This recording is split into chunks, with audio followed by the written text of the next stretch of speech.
That's where we're coming in, Pokemon. Oh yeah, I'm gonna turn volume Oh, up. I haven't played a Pokemon game in. When did the Sapphire remake come out? The last time I played a Pokemon game. I played an actual Pokemon game. I think the last real one, not a one Not to make you go Pokemon Go. exercise. Well, I think the actual main series game I last played was Gold and Silver. Oh no, I played Sun Moon and then turned it off because it was bad. I mean, it's Or not Sun Moon, Sword Shield. Was really okay. bad. Yeah, I retract my opinion I was about to say because I agree with that statement. Sun Moon was fine. Sun Moon was okay. Non-main series games that aren't Pokemon Go, I played last on the N64 Snap and Stadium. Those are two good ones. Yeah. Whenever I hear people say Snap, I just think of the what is it, Two Best Friends meme. I'm gonna snap you in half. Pokemon killed my parents. I don't know that one, but again, it's amazing. It's probably I've probably seen it, but there's so many memes. It's so much better when with two snacks or whatever redid all the art and cut the voice audio and repurposed it to make it My Little Pony. Oh no! It's just hilarious. So today we're gonna talk about Stranger Things and magic for a bit. Then Critical Role D&D, because they've introduced that. Pathfinder has some stuff. World of Darkness is bringing us ghosts. Harrowdeep, which is a Warhammer product. And then we've got our deeper discussion topic of Warhammer, you said. Yeah, homebrewing versus trying other systems. I probably should, someone in general chat should, call out to Umber, Warhammer, and see if he summons, you know? Which Warhammer is it? Underworld? Let me check it here. That's a man with a cage on his face. But this is a topic. Warhammer Underworlds. Now, the other thing I will say is, which I haven't heard back from him, I have completed my media registration for PAX Unplugged. So, my aim currently is to go to PAX Unplugged. I have to say this about the conventions. They're doing them now. They're usually having limited things, a lot of rules in place. Up to you if you feel like you want to risk it or not. I'm vaccinated. I'm in relatively good health. Not in good shape, but relatively good health. I had COVID already before I got vaccinated. And I have been watching other conventions. So I'm making my decision that if the media registration goes through, at least it should, I'm planning to go to PAX Unplugged, I will say. For those of you out there, I would love to see people or have other people hang out, but up to you what you feel safe with. I would love to go, but it's in December, and I don't think I can get work off any day in December. December is a hard month. It was one of those things about it, I'm like, the unfortunate thing is it's December in the Northeast, so it's a crapshoot, the weather. It really is. It's cold, dark. It may be suffering. It may be snowy.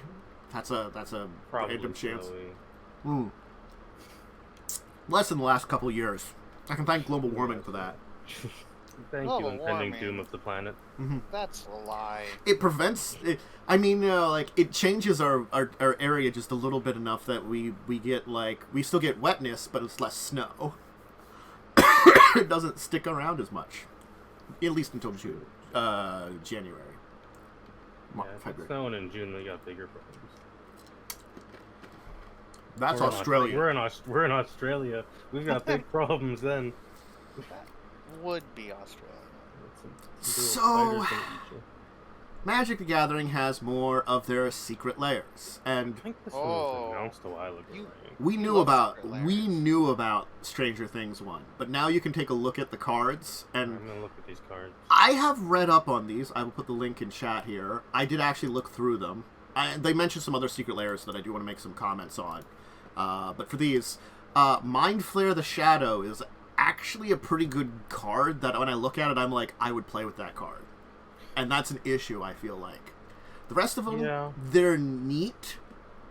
And I could say, there's probably places that if I wanted to, I could find to play with them. But they're not so great that I'm like, that needs to be in a deck I have. And that's it. What is the shadow? It isn't a creature until you... It steals creatures.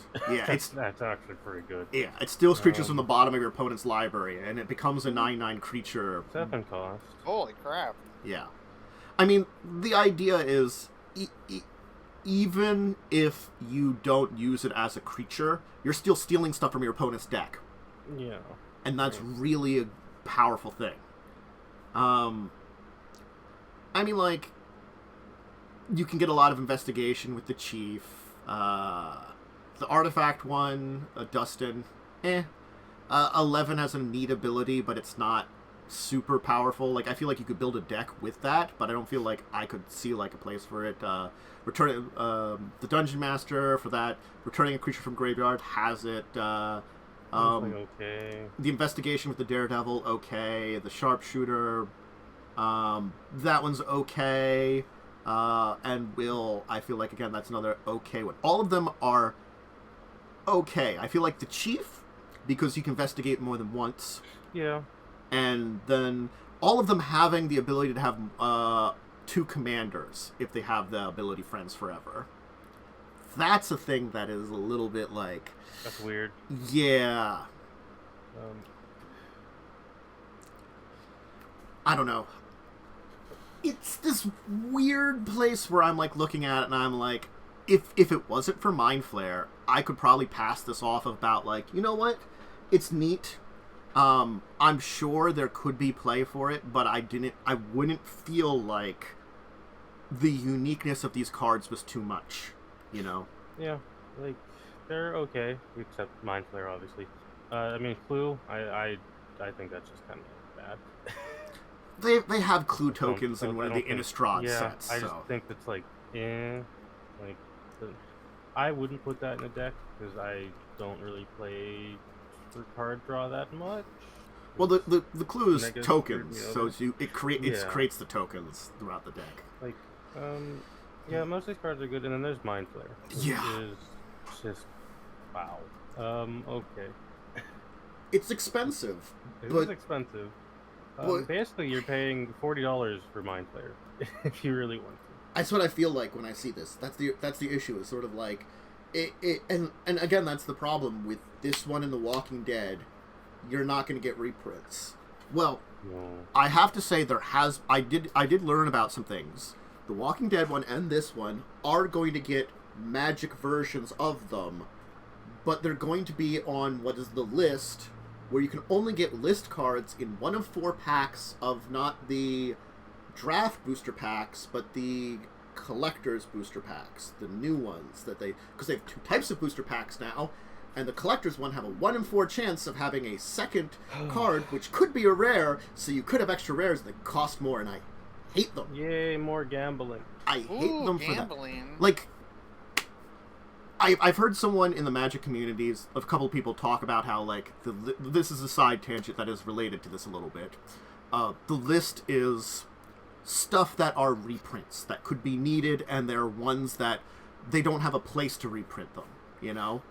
Yeah. But the problem is like, I think, I just heard about this, that you don't know what's on the list, and also, you can look it up online. When a new set comes out, they change the list. When the Innistrad Midnight Hunt came out, they took out 75 cards from that list and put a different 75 cards in. Would you know those 70 cards? There's 300 on the list. So not only do you have a 1 in 4 chance in one of those packs to get a list card, you then have a 1 in 300 chance of getting a card that you want. And even if there's multiple ones that are good, there's chuff in there. There's shit in there. Yeah. It's bad. And it's literal gambling. Yeah. Things like this that just make me not want to go back to Magic the Gathering. And then you have, like, okay, so we're going to have a version of Mind Flare that's not the same card, different name, different art, and it's not, Stranger Things that's going to be in the list at some point. Great. How many people will get it? 5. Probably less than that, honestly. Yeah, no one will have it. It'll be so rare. And I think it's a huge issue that they're kind of putting it down to. I mean, like Go ahead. I stopped playing Magic a long time ago. I stand by the decision at this point.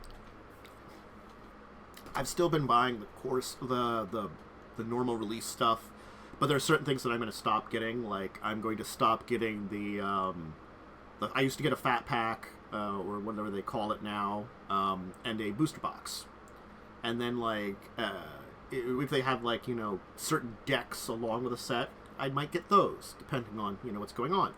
The fat packs are changing to no longer be draft boosters, but to be set boosters. I don't want those. You get less for more money now, and it's just bad. So I'll just get a box. I can spend $400 a year on Magic. That's not bad. I don't mind that. I can budget that. Getting 4 booster boxes. But a lot of this other shit, I just will not get now. I can't. You can't. Yeah.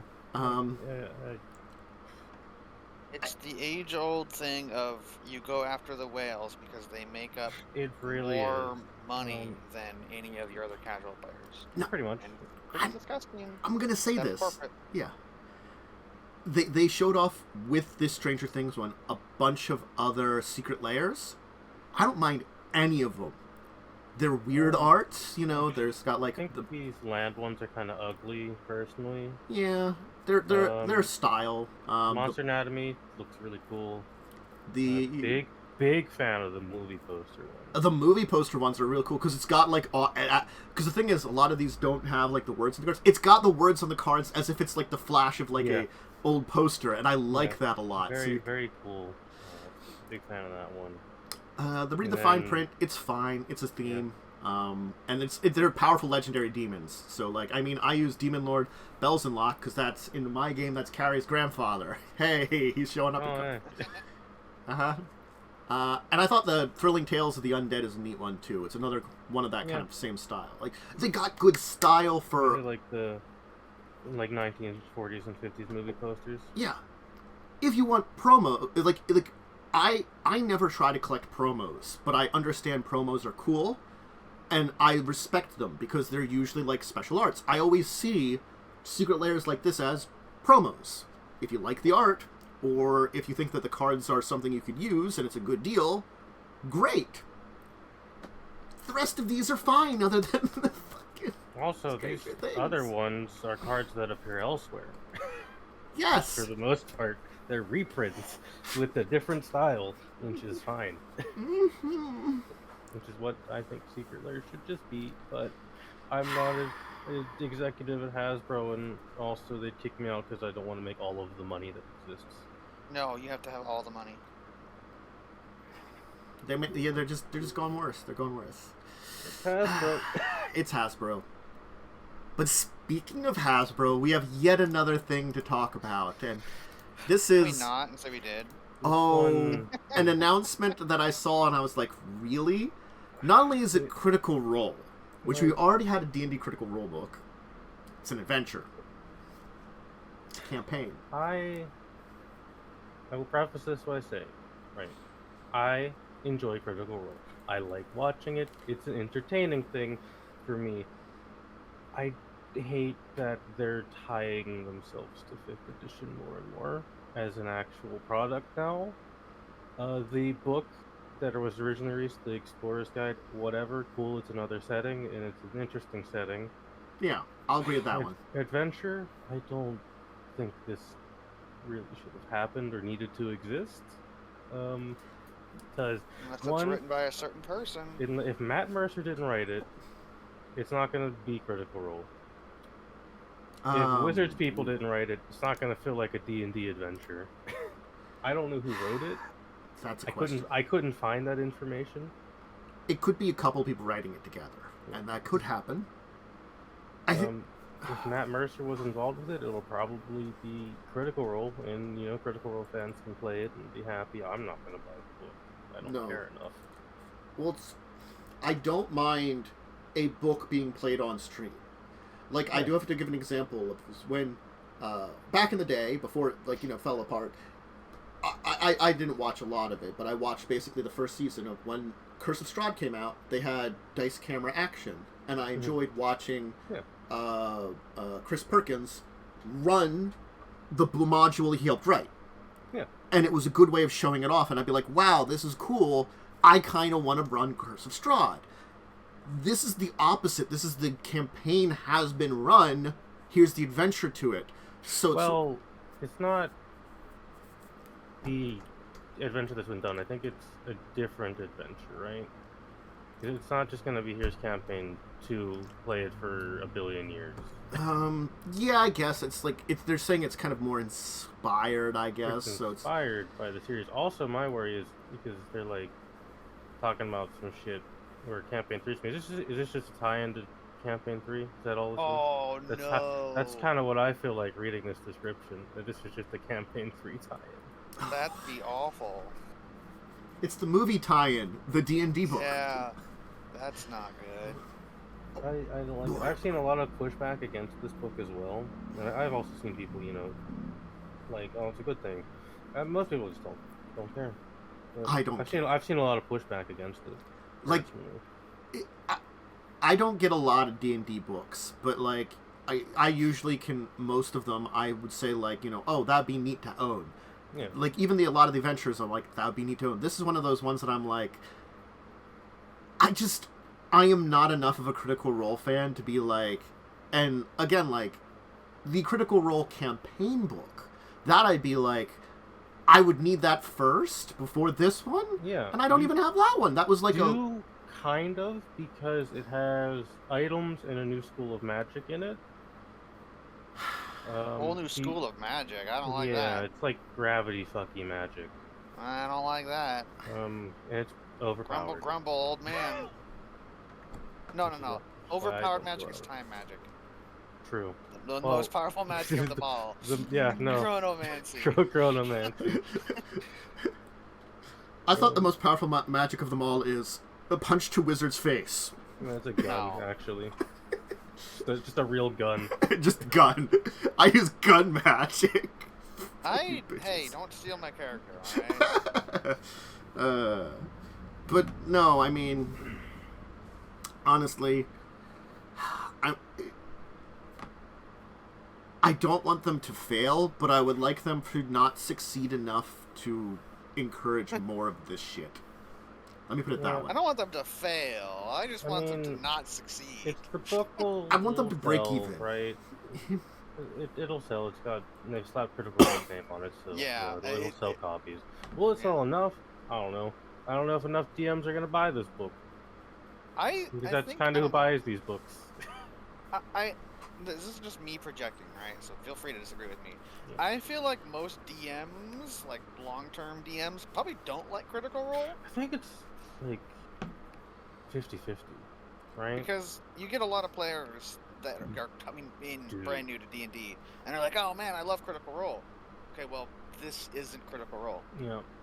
I hear that so much. Even Matt Mercer has been like, "Yeah, I recognize I've caused a problem in the community with this." Right? He recognizes that. That's unfortunate, but it was going to happen either with Critical Role or some other high production D&D game. Yeah, I mean, the one that I made the joke about with freaking Chronomancy, right? Yeah, those that's guys a very amazing. high. Yeah, they're really good.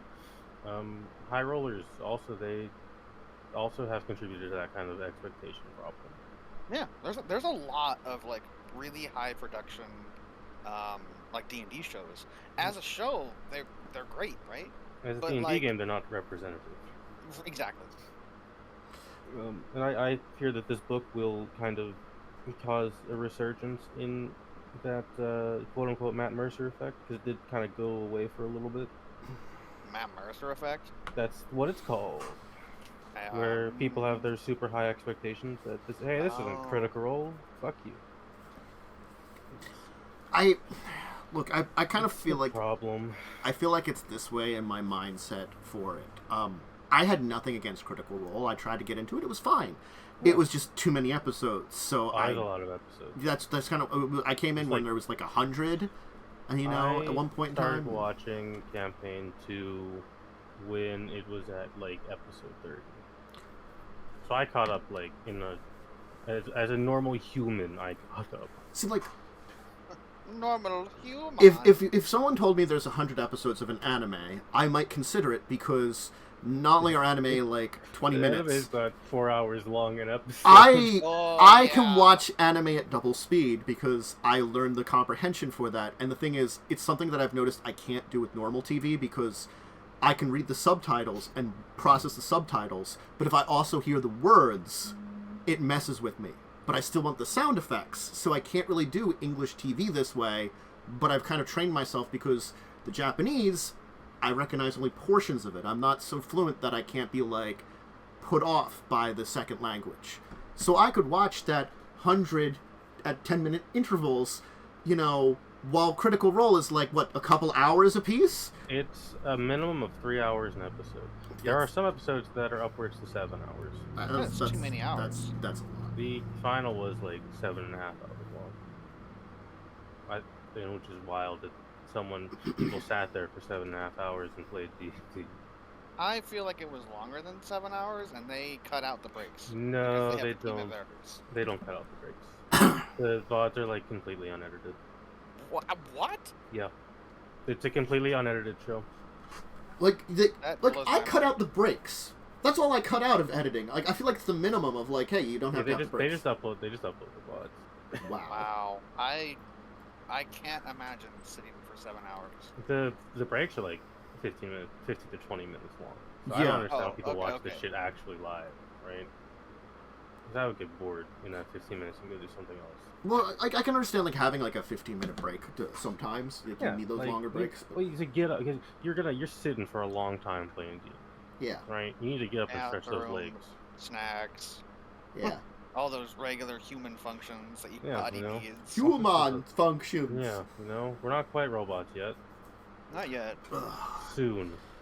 Anyway, let's talk about something better. It's a long-ass adventure, also. Yeah. It's 3 to 12. That's not that long.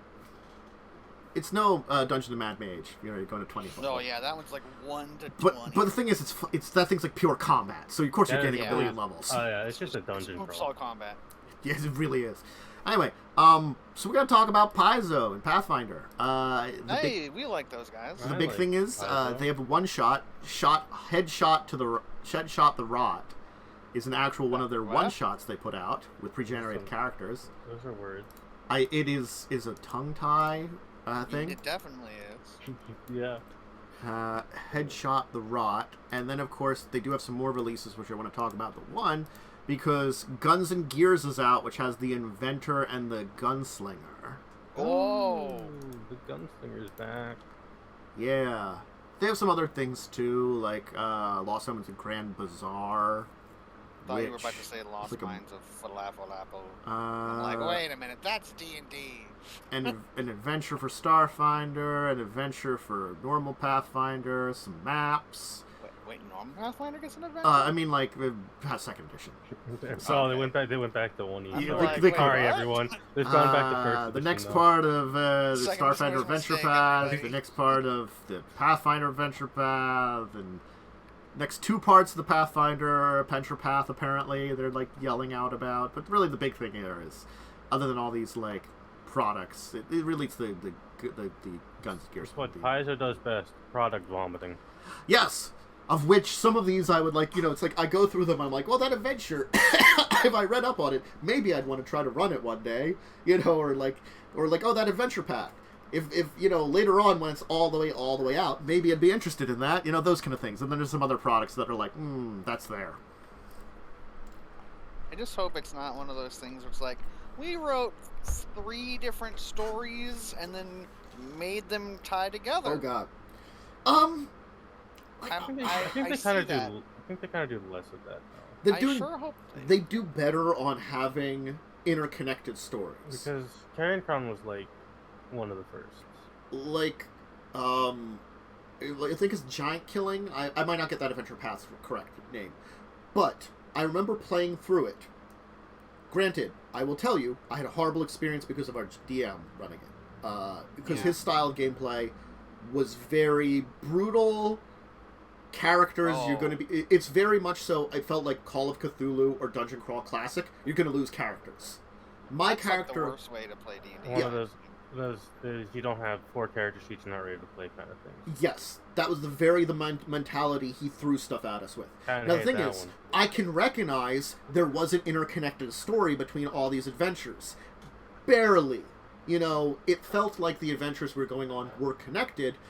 The problem is like none of the characters were connected, because I think my character at the end when I left was literally the last character that had been from the beginning.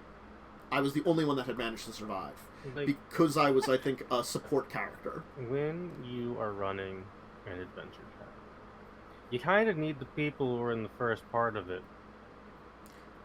You can otherwise, change some things, but you need it'll be very hard to have people connected to the plot. Yeah, you need to have the plot built in such a way that either the characters stay the entire way, or the plot is easy enough to pick up. Like, I feel like Skulls and Shackles is a good one with that. Yeah, because you're pirates, right? You just pick up random idiots You're over like, there. Someone died on the crew. Well, we're in port next. Let's go look for someone. It's like, hey, you want to be a pirate? And they're like, hell yeah. And then you tell them later on, oh hey, there's these pirates that hate us, you know, and are probably seeking out to murder us or something. I mean, that's to be expected, right? Yeah. If someone walks up to you and says, hey, do you want to be a pirate? And they agree, they should know that there's strings attached, all right? Yes. It's like they're already not the most sound of mind if you ask someone, hey, you want to be a pirate? They're like, yes. They're like, hell yeah, because they literally wrote the character to be a pirate. Yeah. This character exists in such a way to only say yes. Yes. Sometimes you have to have a character that will just go along with the plan. Yeah. Unless like some kind of weird fighter sorcerer who's just there for the ride. Right Right? now. Well, everyone gets drunk with some apes. I Yes. was thinking more like some type of gun wizard that has gun neither wizards. gun nor That'd be weird. Why would you ever play one of those? I don't know. I don't think I'm gonna play it for much longer. Some of these books are cool. I still want to try Starfinder. I do as well. I just would probably suggest, hey, can we use some second edition Pathfinder things? Or just because they're better? Yeah, or just normal point and buy.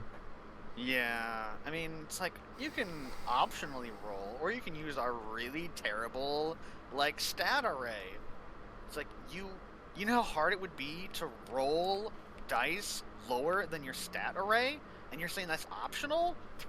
Did you not think about that when you wrote these rules? Well, again, I think that awkward middle child. Yeah, that's kind of what, unfortunately, Starfinder is. It's sort of like, they're like, okay, we can improve some of this stuff, and we're experimenting. I think that's why Pathfinder 2nd Edition, with my complaints about it, still feels very good, is because they took lessons they learned from Starfinder and adapted them. Absolutely.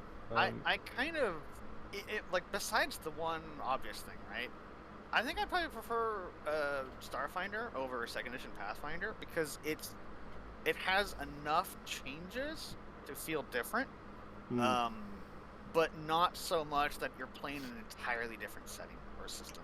Yeah. Like 2nd Edition Pathfinder feels like a different game because so many so things different are... compared to 1st edition. Yes. Yeah, I can agree on that one. It is. It is on... Also, the Roll20 character sheet is hideous for 2nd edition. I mean, this could be better. It's the thing. Like, I feel like it's like the first iteration. Like, there's a bunch of Pathfinder sheets, original Pathfinder, and like. To be fair, though, the Starfinder one is also pretty ugly. Yeah, well, it's more niche, you know. It's like finding a good sheet is not easy. Unfortunately, it's very hard. Just convert everything. To the D&D characters. Well, it's like, I have to say, like, there was a sheet that me and my friends ended up using for Pathfinder 1st Edition that was not the original sheet. Because it was so much better and organized things in a much better way than the original Pathfinder sheet. And that's one of those things is like, yes, as the game evolves, you know, things come out like that, and people can make their own sheets and put them up online, and there's you know, thousands of 5th edition character sheets at this point. Yeah. There's only like 2 good ones though. I mean, the original is fine, you know. Yeah. It's standard. It because 5th edition is so easy, generic. Question mark? That's a word. That's a word you could use. Generic, kind of good. Generic in its system, I think, is the best way to say it. The basic systems are very generic, simplistic. Yeah. You know, Simple system. if you cut off all like the actual chuff, like we don't consider like the character classes, the species, the backgrounds. We kind of cut away at that and we just look at what's core there, what the stats are. It is very simple. Yeah. But yeah, so Piezo put out a bunch of stuff.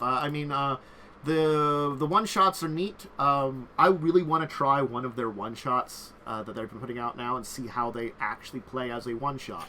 Yeah, I want to play this text squid that I'm looking at right now. If I scroll down a little bit, there's a picture of a little weird, like, armored squid with a gun.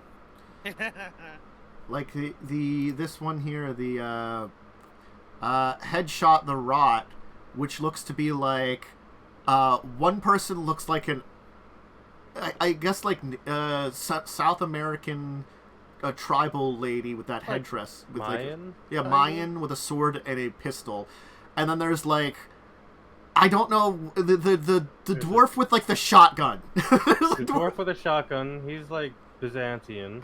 Yeah. You got like an Arab Peninsula guy. You've got a samurai. Yeah, Oh, hell yeah. with a spear. Is it supposed to be like the zombie apocalypse Pathfinders? So you're supposed to be four gunslingers trying to make a name for yourself in the deadly mana wastes. Mana waves. Only two of these people have guns, though. I mean, It could be a spear gun. it could be a spear gun. This And isn't Bloodborne. and- You can't get a rifle spear. And also, it could be like the gun paladin who could also wield a sword.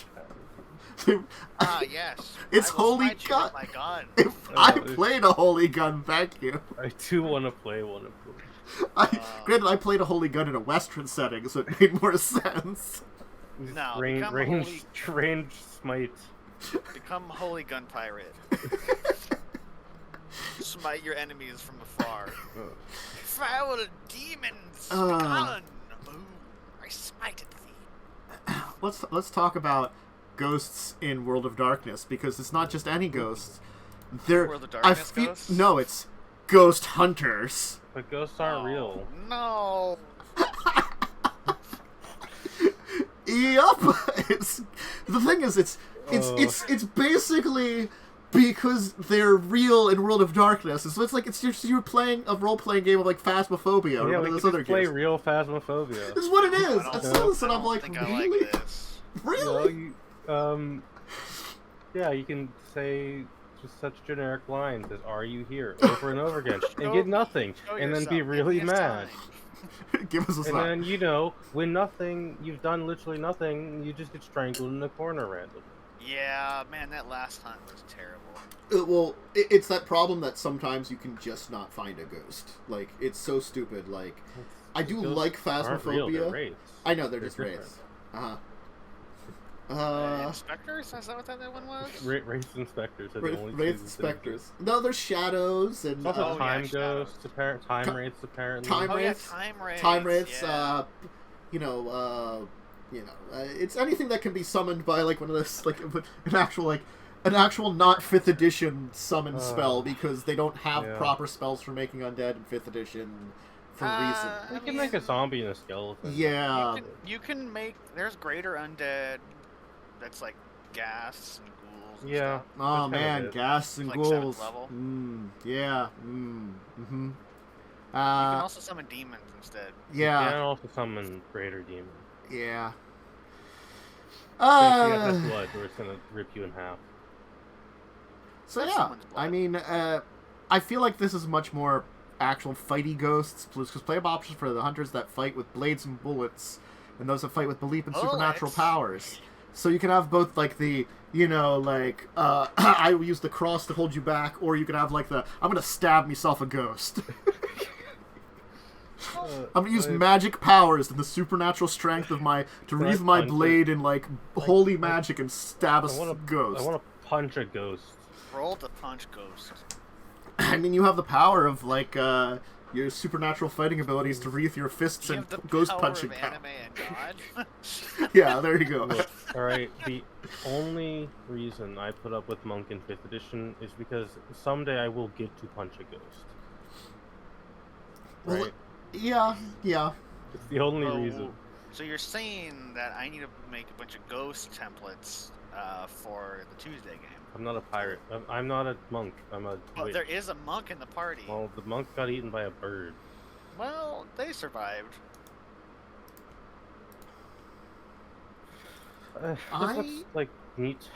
I mean, ghosts are fun. I don't For the think most it's part. using W20, Wraith 20th Anniversary. I have no idea how to play in like the World of Darkness system. God, But I've always kind of wanted to. Wraith is weird. Like, there's a lot of weird systems. Like, vampire, pretty easy. You're a vampire. Okay. Yeah, Werewolf, pretty easy. You transform between forms, you're a werewolf. You can say that, but It's I've a read little bit more of werewolf. complicated.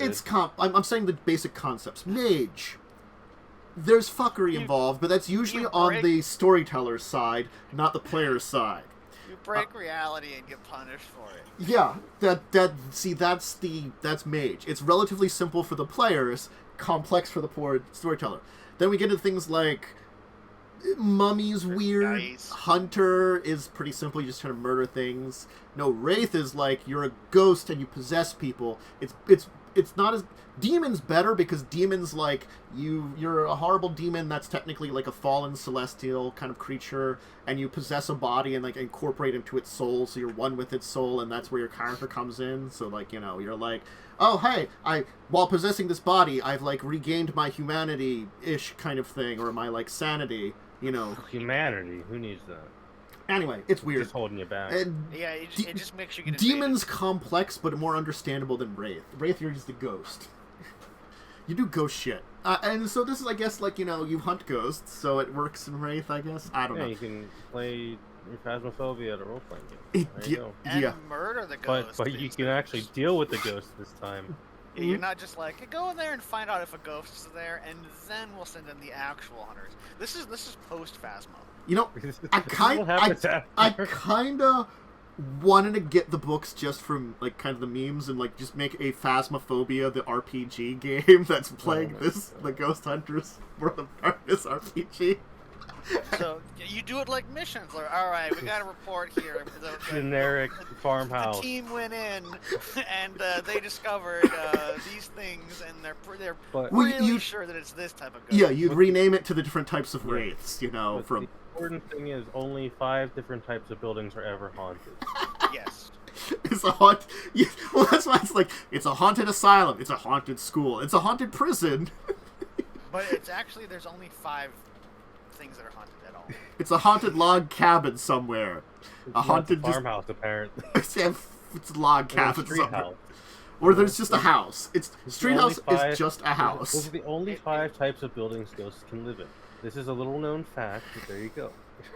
The houses can be a little different between each other, but the forms it's either just a simple house on a street that's like in the middle of suburbia, suburbia a farmhouse in the middle of nowhere, a prison, an abandoned asylum, or an abandoned high school. Yeah. A huge high school. Oh god! You're gonna hate every second of it because you have to split up the team. Actually, otherwise you'll never find the ghost. That's why even like with 4 people, I'm like, just not do some of the big ones. Like I think like if you get better at like reading some of the tools and stuff, I could see like maybe adding in like prison to the mix, because I feel like that's like kind of a little better, but still. Anyway, but yeah, Ghost Hunters, Phasmophobia, the RPG. It's freaking basically it's what it is. Let's talk Warhammer, and this is a different kind of Warhammer to talk about because this is a product in their apparently Warhammer Underworlds, and it's Harrowdeep, and it looks to be some kind of like Arrowstone board gamey one. Yeah, I don't. Yeah, this is like you have like a pre-existing roster that you can choose from. Yeah, because normal Warhammer. For people who don't know, and if you don't know, I'm not sure how you know. I know some of the basics, so I could try to help you out with this. Right. So, for Warhammer, you build armies. For the most part, they can be of X size, depending on what point value you're allowed. That's new. Age of Sigmar didn't used to have points for some reason. It was very dumb. The points were made up and they didn't matter? They're for balancing. Oh boy, do they need balancing. But this, you have like a pre-existing roster of fighters that you can pick from to send in. You have like cards that do things, and you still roll your dice to hit stuff and take injuries. That's essential to wargaming. Also, it has a board, unlike normal Warhammer, where you build your own thing. Where you build your terrain, and then you use measuring sticks to like measure out things because you're not on hexes the same way. There's a few products like this, and they've been doing more of them recently. I think, which I think is good. Well, I think tape measure is technically the best way of doing it. You'd use there's actually like a proper stick you would use for it. I like folds and stuff. Yeah. I don't know what it's called offhand. But like, I think like this is basically Warhammer Light. I almost call it. Because baby's first Warhammer. Kind of, because there's the 40K equivalent of this is like,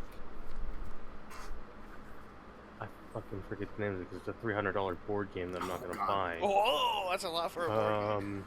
It's probably cheaper than getting into the actual Warhammer. Yes. That's also true, yeah. Yeah. Blackstone Fortress. That's the other one. That's the 40K kind of board game. It's very expensive. But you have a board, you have pre-made characters, and you venture into a dungeon to get loot, right? Because this is a side tangent. Blackstone Fortress is like a big pile of treasure, but 90% of the people who go in it die horribly. Yeah. Yeah, more Warhammer stuff is cool. I think these are fine because again, like it's the idea that like maybe this is expensive, but it introduces you to it, and if you're really interested in any like in a hobby you know is going to be expensive anyway, might as well test it out. Miniatures gaming is very expensive. They're mostly expensive because miniatures cost a lot of money to make. Yes. Yeah, even though they're probably really cheap to produce. Yep. I think these ones might also be pre-painted. I don't. Ooh, that's usually an increase in value. I can't say for sure.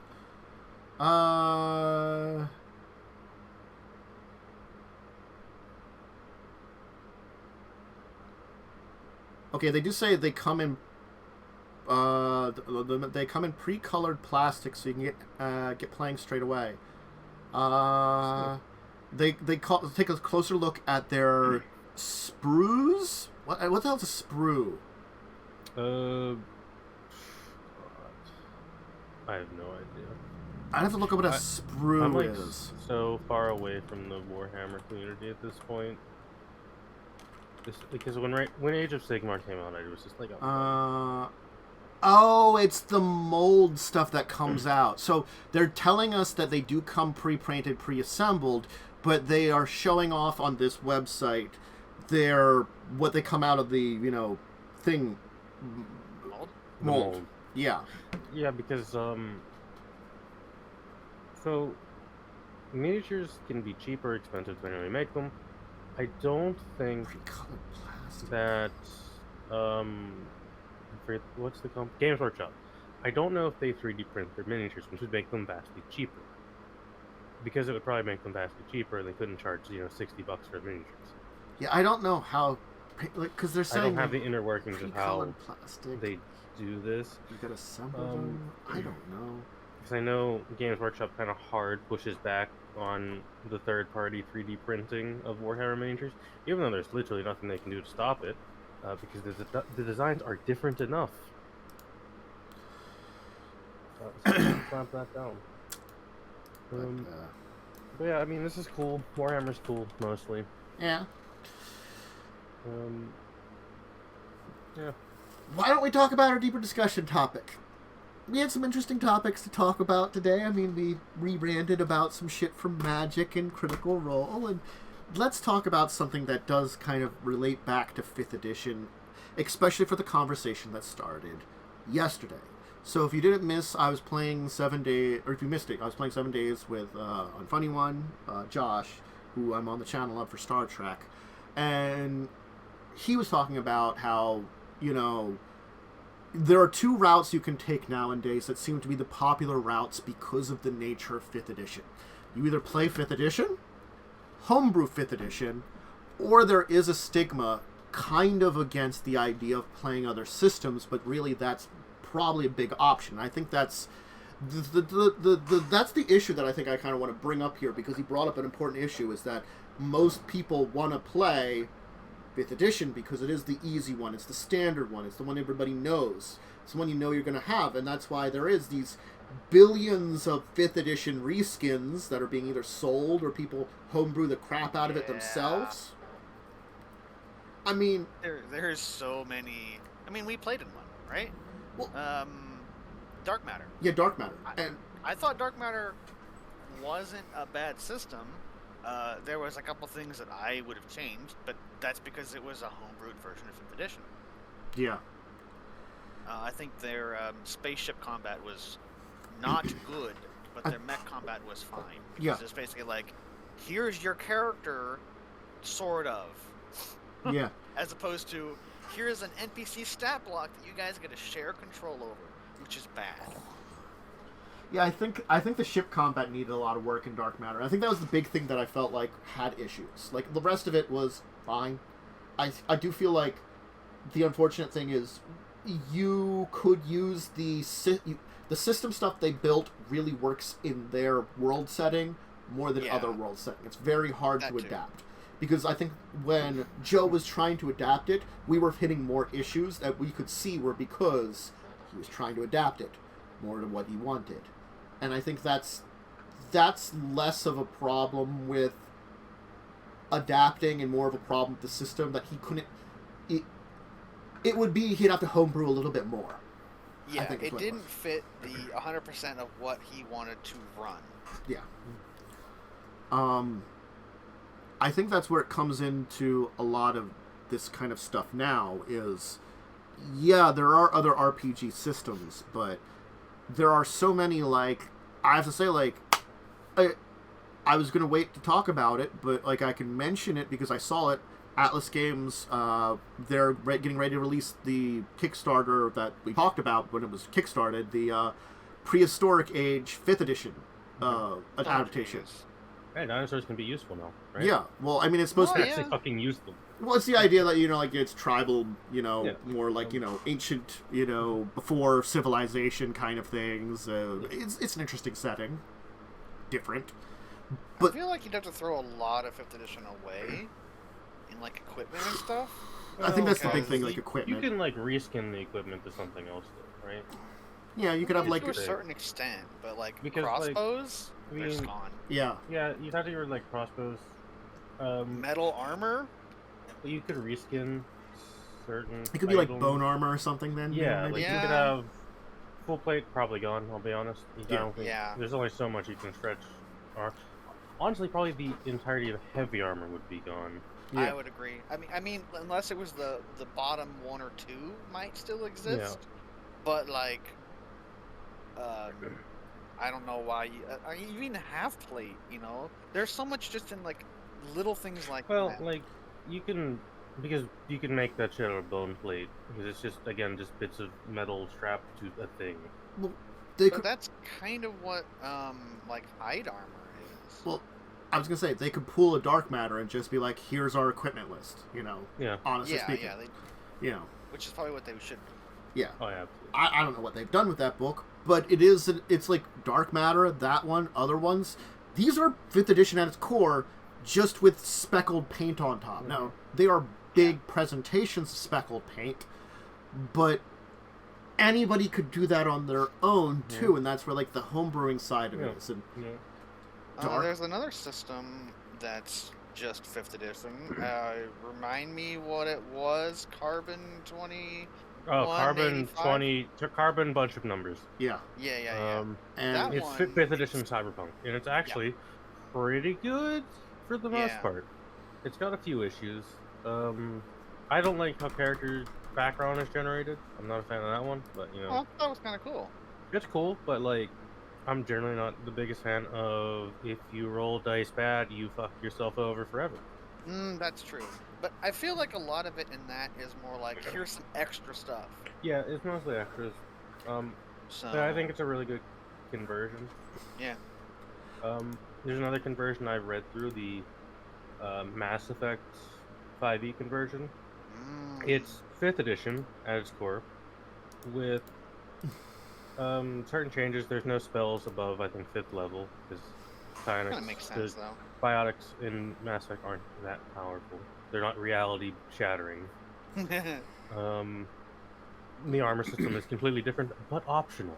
You can There's use a normal Star AC. Wars. There is a Star Wars one that I have not read yet. I've read a little bit of it, and it's like weird, but There's like, a good? Pokemon one. Pokemon is what I was going to mention, because Yeah, you I'm were playing talking that about one it. Yeah. technically. So it's like, It technically exists. You can find it still. Yeah, even though it's Nintendo was like, hey, we don't need to do this anymore. Because it's Nintendo. Yeah. even if you're not selling it, they don't want you doing it, Good old Yeah. Nintendo. But, We're not selling it, therefore it actually technically falls under. Like, the Mass Effect one is a good example, I feel, because you could run a Mass Effect game very effectively in Stars Without Number. Yeah. But that system is very brutal. Yep. Ship combat is, for lack of better words, terrible. It's ass. Absolutely horrid. Yeah, it's not And it's good. hard to get players for that system, right? But say you really want to run your Mass Effect game, because you're a big fan of Mass Effect. There's a 5th edition conversion. 5th edition is very easy to find people for. What's up? And it is not that much different. It's just a lot of reflavoring. The mechanics are mostly the same. Yeah. That's the advantage of these conversions. But you also have to think about, in like the actual like nature of the conversation here, is it also depends on the game you want to run. Yes. Like, let's say if you want to run a Mass Effect game, right? We'll just use that as an example. Yeah. You're like, all right, cool. I want to run Mass Effect. You got like 5 people who are interested. You're like, yeah, we can really get this going. What system are we gonna play? Well, here's someone who's already done the work to convert it to 5e. Technically, you could do a little bit of work and reflavor like Stars Without Numbers, but maybe they're like half of them aren't into that. You have the people that are willing to do the different systems, but also you have to have the system exist for you. Yes. Because like let's say everyone that you want the Mass Effect game for loves Pathfinder.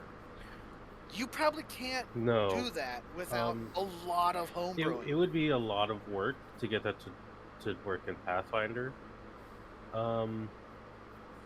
Mostly due to, one, the amount of skills that are in Pathfinder. Yeah. And most of those will not translate outside of a normal Pathfinder game. I don't know what Pathfinder's general setting is. I think it's a Renaissance era, like most D&D is. Very Renaissance. There's optional rules in Pathfinder for higher tech things. Yes. But like they're like a small amount. The setting wasn't built for that. It's an idea that like if we really talk about it, Galarian is technically in another age. It's sort of like if our civilization was destroyed and eventually built ourselves back up to Renaissance age, we might still have artifacts from now. Yeah, like laser weapons are a thing in the book. Yeah, because they do exist, but they're like artifacts that are left over, from a previous age. There's not an entire book setting to run around that level of tech. Yeah, so it's like you could do it. It's just a lot of work for you already. And if everyone's all like, well, we can just play the 5e conversion or whatever, then that's just the easier version. Yeah. But let's say you want to play a mecha thing, right? Yeah. It doesn't have to be Gundam or anything like that. You're just like, I want to play mecha. It's like, there's probably a 5th edition conversion for a mecha style thing. Maybe.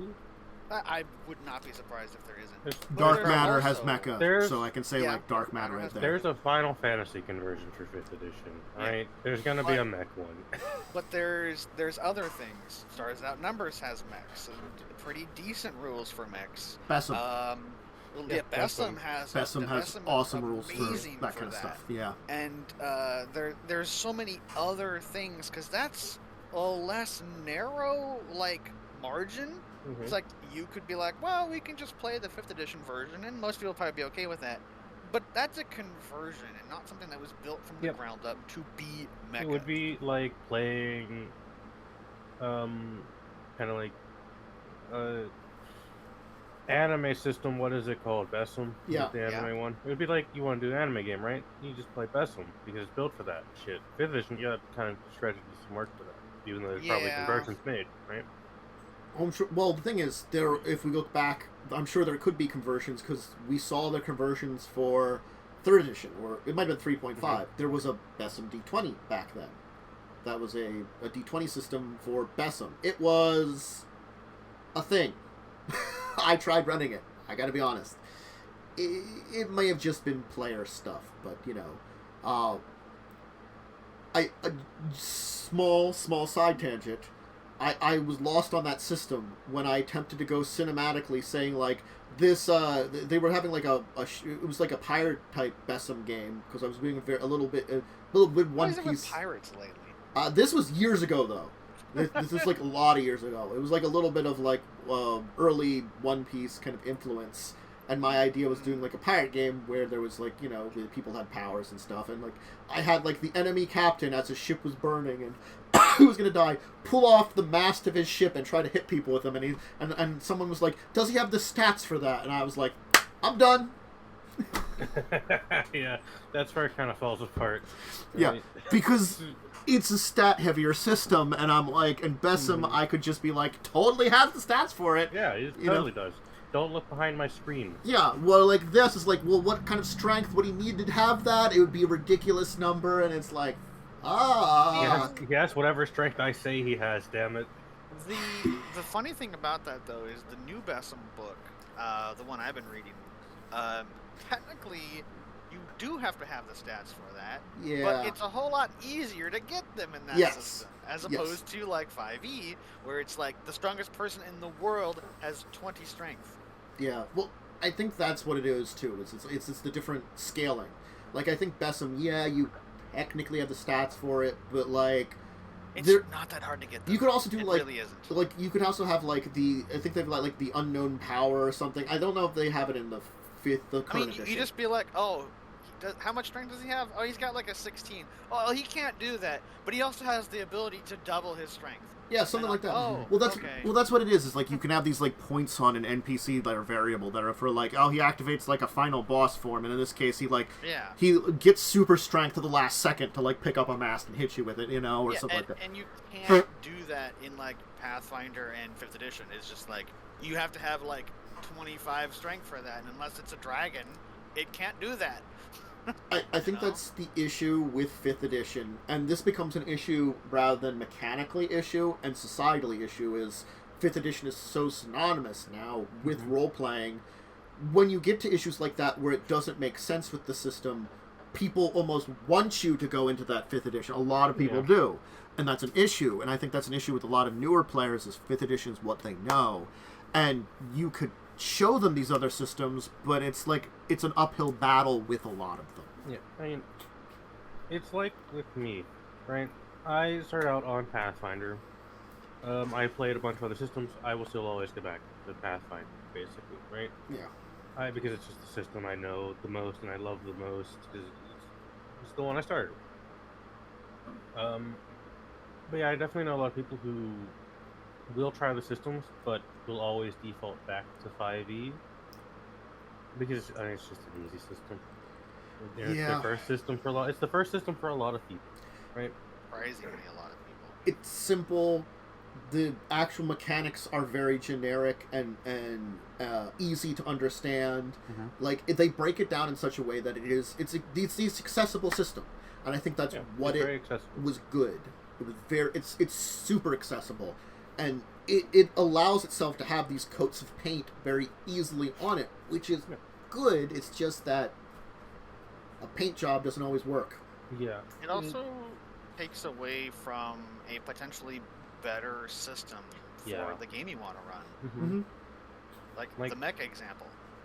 You could easily just upscale 5e and be like, all right, you can either homebrew it or you can find someone who's done it for you. Right. And you could easily do it. It's just like everything is you add a 0 onto it. Instead of having 2d12 hit points as a barbarian mecha, you have a 2d100 or 120. Blah, Something like that. you know? Oh, if you hit with a greatsword, it's 20d6. Not really, that'd be stupid. Imagine. But you know, it's just like you just make things bigger. It's what Dark Matter did. Like when it came to ship combat, it was like they just were like, it does mega damage instead. Like if because you like couldn't target someone with mega damage, but if it was an area effect, you could technically target like a city or something. Anybody in that city is just dead. Because it's like macro versus micro damage, which I think is in BattleTech, I think. And basically what it is if you have a micro damage weapon, like an assault rifle or a longsword or something, you physically cannot damage something that does macro level damage unless it's like a special weapon that does macro damage. And that was something, I believe BattleTech did it. I believe so, yeah. Yeah. It's like if I'm gonna run because I have considered running a space exploration game, right? I would not use 5th edition for that, even though I could make 5th edition of that. I would just use Stars Without Number or Starfinder or something like that, right? Something built with space as its basis, rather than trying to make 5th edition space. Because there are rules for that technically in 5th edition. They're just not the greatest. I think my big example here for like the mecha one is Besom. Besom has a special ability for character building where you can spend points on a big mecha or something, and then design a secondary character of a mecha. If I'm going to run a mecha game, I'm like, this is how many points you're spending on your mecha, this is how many points you have to spend on your character, here you go, I'm automatically saying this. And here's a basic form for your mecha, so you know, like what its size is, some of the basic stats that you have to spend that you've spent points on. Here's a pool of customizable stuff after that you can customize your mecha.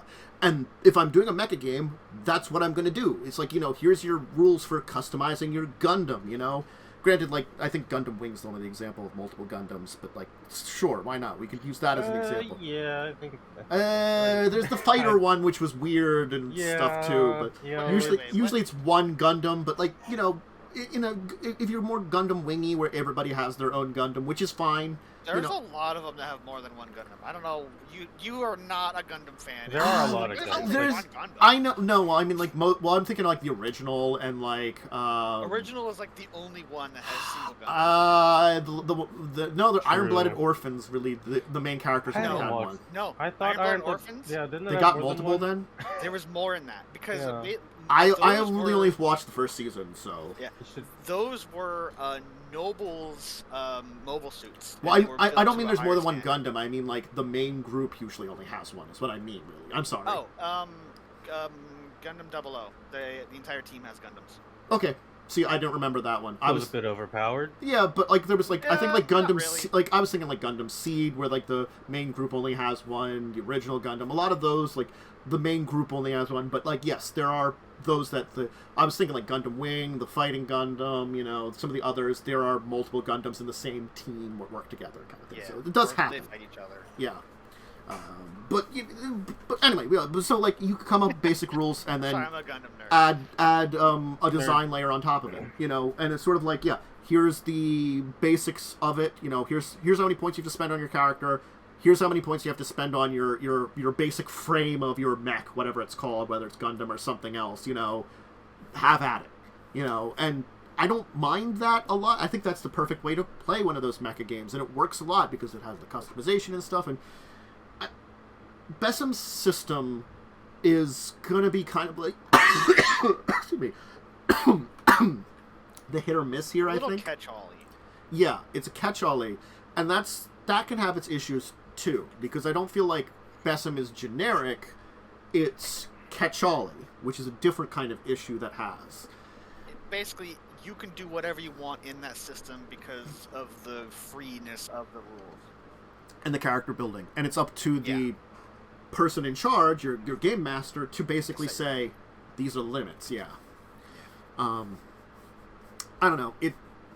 It's a tough thing, and I think that big issue is nowadays 5th edition is so synonymous with role-playing, it causes these issues where you have to have these discussions.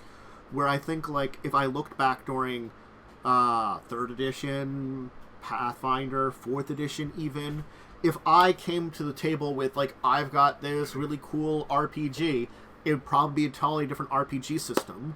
I could pick up something like a Besom, where it's a little bit more, or a GURPS is another one that's kind of like very like malleable. I could be like, I could pick these up and shove them in people's faces and be like, hey, you want to do this game? And people would say a lot more yes. And I think that's the other thing is like, I think there was more open-endedness in the older the older generations of role players than the newer generations when it comes to experimenting. Not always. I'm not going to say it's everyone. But I feel like a lot more of your casuals that have kind of come into the system are more set to that 5th edition because it is a much more, I guess, casual system. It's also the one that has the most quote-unquote screen space. Like, it's everywhere, basically. Yeah. I'm trying to think of a way to phrase this is, I don't know. It's kind of like, the nature of RPGs has changed a lot, I feel. It has. So, like, in the older editions and stuff, that was, like, new and like, oh, let's try all these different things. And now it's just kind of like, well, why would we try different things when this one is, like, quote-unquote, the best? Yeah. But Yeah, I think that's the misconception I'm going to say about it. Well, yeah, I'm not saying it isn't. Because But I'm just saying, like, that's like a mindset. 20 years ago, you were more willing to try something new and different because it's like, what kind of different RPGs are out there, maybe you don't always want to play a fantasy hero. Maybe you want to play a space hero. But because so many people are like, hey, I really liked 20 years ago when I played a space hero, I'm going to turn 5e into that because I really like 5e. And then people that only have experience with 5e and not any of those other systems are like, oh, cool, 5e in space? I think it's that a common misconception then against 5e that I guess I have decided to kind of put out here is that I will never say 5th edition is not a good system, but I will always look at it and say it is not the best system by far. Yeah.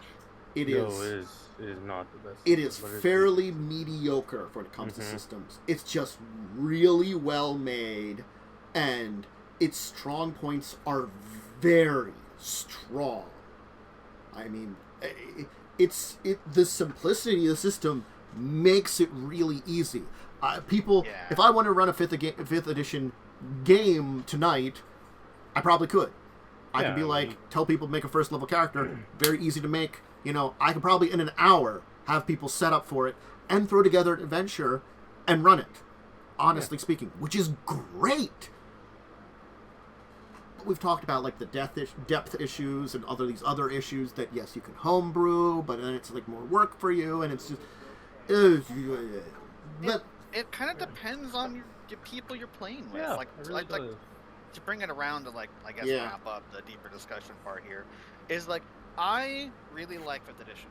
It's easy. There's a lot of people that want to play it, and I can change it a little bit to make it fit better. Like I'm using some optional rules.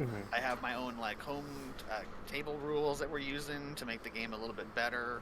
In like because I'm a big 3rd edition person, right? Yeah. So it's like I'd rather have these options, and I'm okay with homebrewing something rather than like I could run the exact same game that I'm running now in Pathfinder. But because Pathfinder is so deep and I only want like maybe half of what it has to offer.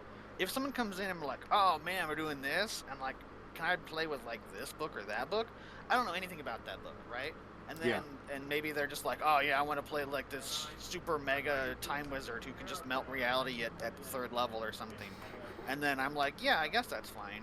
And then they come in and they're like, here's my character, it melts reality. I'm like, I have to tell them no, and I don't like doing that. So I know 5th edition enough that I know that people can't really break the game. Yes. You have to try hard to break 5th edition. Yeah, I mean, like, it's not impossible, but like... You know, also 5th edition gives like the DM a lot of stuff to just slap down people who break the game. Yeah.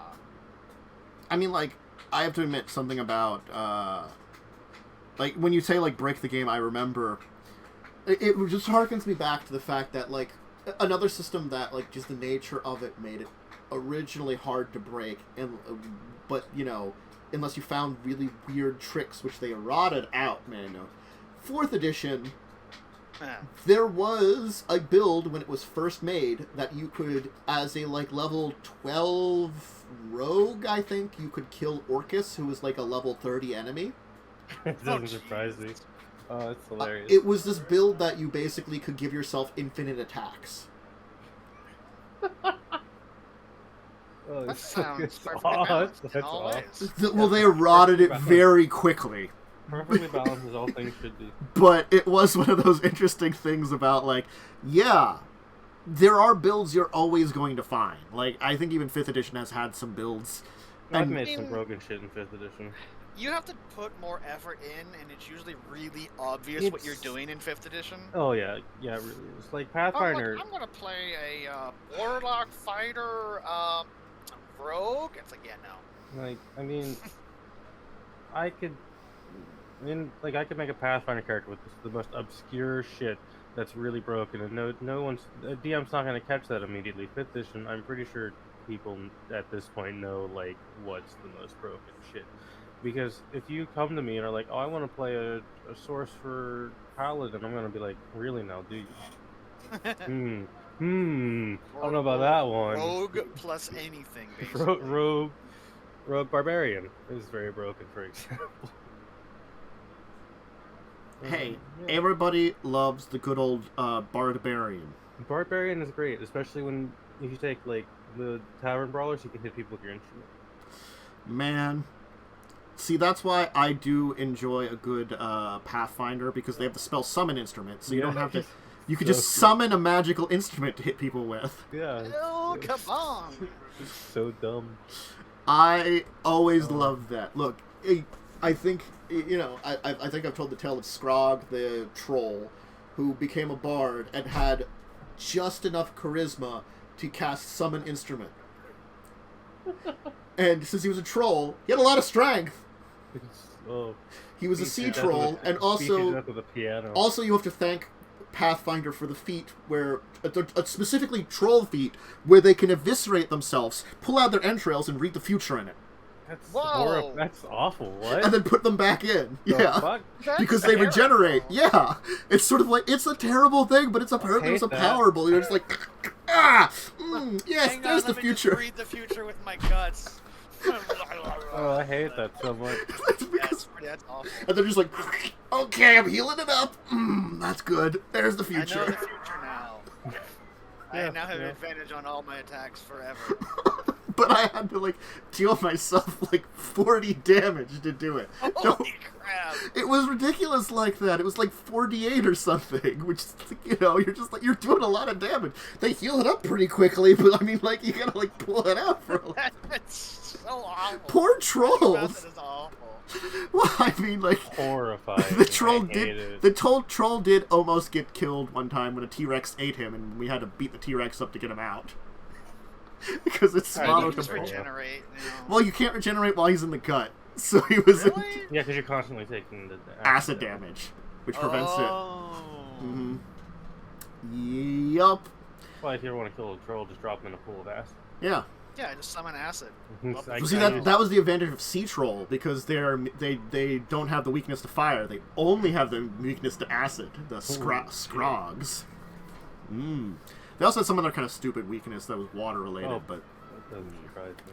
yeah. Anyway, but yes, I think we kind of hit on the nod on this one. Is like, it's kind of like know your team or know who you're talking to if you're building a team. Like, I think that's one of those things. Is like, yes, you can be like go to people and be like, hey, you want to play a game? Hey, you want to play a game?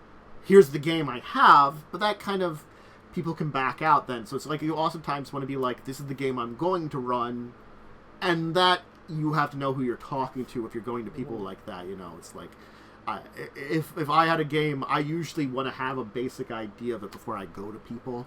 Just Yeah, you know, you get a little summary. Yeah. This is my idea. Do you want to play? And then they're like, yes. I feel like a lot of it just comes down to if you're looking at something that is super niche, like you might have to take a system that you like playing and homebrew it. If you're playing something that's less niche, there's probably going to be someone who might have homebrewed something for themselves. And when you start getting things more broad, like just Mecha, not like Mass Effect or something, there's probably a system that does it better. Absolutely. Yep. I think it's just be open-minded, I guess, for people that are going to run a game.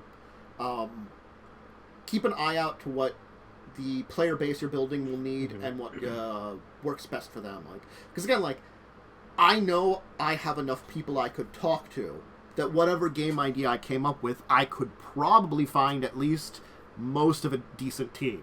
I might have to reach for a few other people, but I probably could come up with the basics just very easily. You know, like I could be like, hey, you want to play a game? Hey, you want to play a game? Great, cool. You know, I want to run this game type in this setting. Who's interested? You probably get like a couple people at least. Yeah. And I think that's another thing is like knowing enough people, and like I've got an online community, which is easier for that than a real life community, right? Yeah. Like your actual friend group, which could be quite small, and it's hard enough getting a game together with IRL people. The amount of scheduling that I had to do for the freaking Tuesday game. Yeah, it took so long. Oh my jeez. And then we started like a weird, super late hour for me at least. Well, it's late for everyone. It's like 99% of the cast. 9:30 p.m. for me. Yeah, and then I'm West Coast, so it's just less dumb of a time for me. But the Pathfinder 2nd Edition game, which I'm playing with 4 people that were, well, technically 3 people that are from our original core group that was back from high school. Me, Blaze, and our GM is one of the people that we all went to, like, you know, we started high school the same kind of, like, when I came into year, our GM was a senior, but, you know, I hung out with her during that time. I was introduced to her, you know, and then we have the one person who was brought in when my friend who passed away married her, but she's still in our group, which is nice, you know, we still do stuff with them. And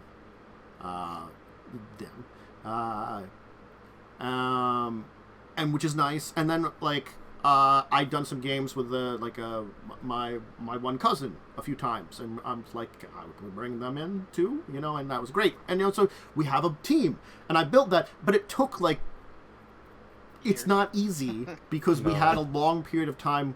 We've been doing it online now. Because, well, fuck, we can't meet in person anymore. We just don't have the time to. Online does make it significantly easier as well. I don't have to drive a half an hour to meet with these people. I don't have to put on pants to do an online game. Well, that's also a great thing, too. I don't have to put on pants. I don't have to drive half an hour. I don't have to worry about, probably spending money on a dinner because, you know, planning out meals is not something I'm great at a lot of times. I do have to admit to that. Like, I'm like, oh, wait, I should eat something. Yeah, I mean, eating is kind of part of survival. I mean, if you're a nerd. I'm you're very... a human. If you're a totally normal human, like me. I must consume foods to feel good of my foods. Exactly. Yeah. So, I think that kind of hits on the topic pretty well. Just Super depends on the game you're trying to run. Yeah, figure don't out. be afraid to try new systems. Don't be afraid That to try too. new systems. Don't be afraid if you don't want to. If you just want to go 5th edition, You don't be have afraid to but- either homebrew or look online for something that'll do it for you. Yep. 'Cause people have done it. If Probably. you've thought of it, someone's probably done it by now. Yeah. 5th edition's been out for 7 years. For our Kickstarter corner, I have one that I want to throw out there and a upcoming one I want to talk about, and they're both I also found the Kickstarter. anime. I've got 3 of them. ooh Both anime. for mine, anime and RPG. I will let you do yours Anime first. RPGs. Right. I don't know if I like So- that. Oh boy. Alright, so I live in the great state of Pennsylvania, so I am constantly exposed to Appalachian mythology. And I have located a Kickstarter for a tabletop RPG using mostly Appalachian mythology, set in an apocalyptic world. Here's the Kickstarter. I put it there because I didn't want to open Twitch chat. I would have to. Um, I'll pop that it over. is- Or Lightning, can you pop it's- that over so I don't play around? Too? I It's mean, for- you can give me a second, and Thank I you. can do that. Just, Mhm.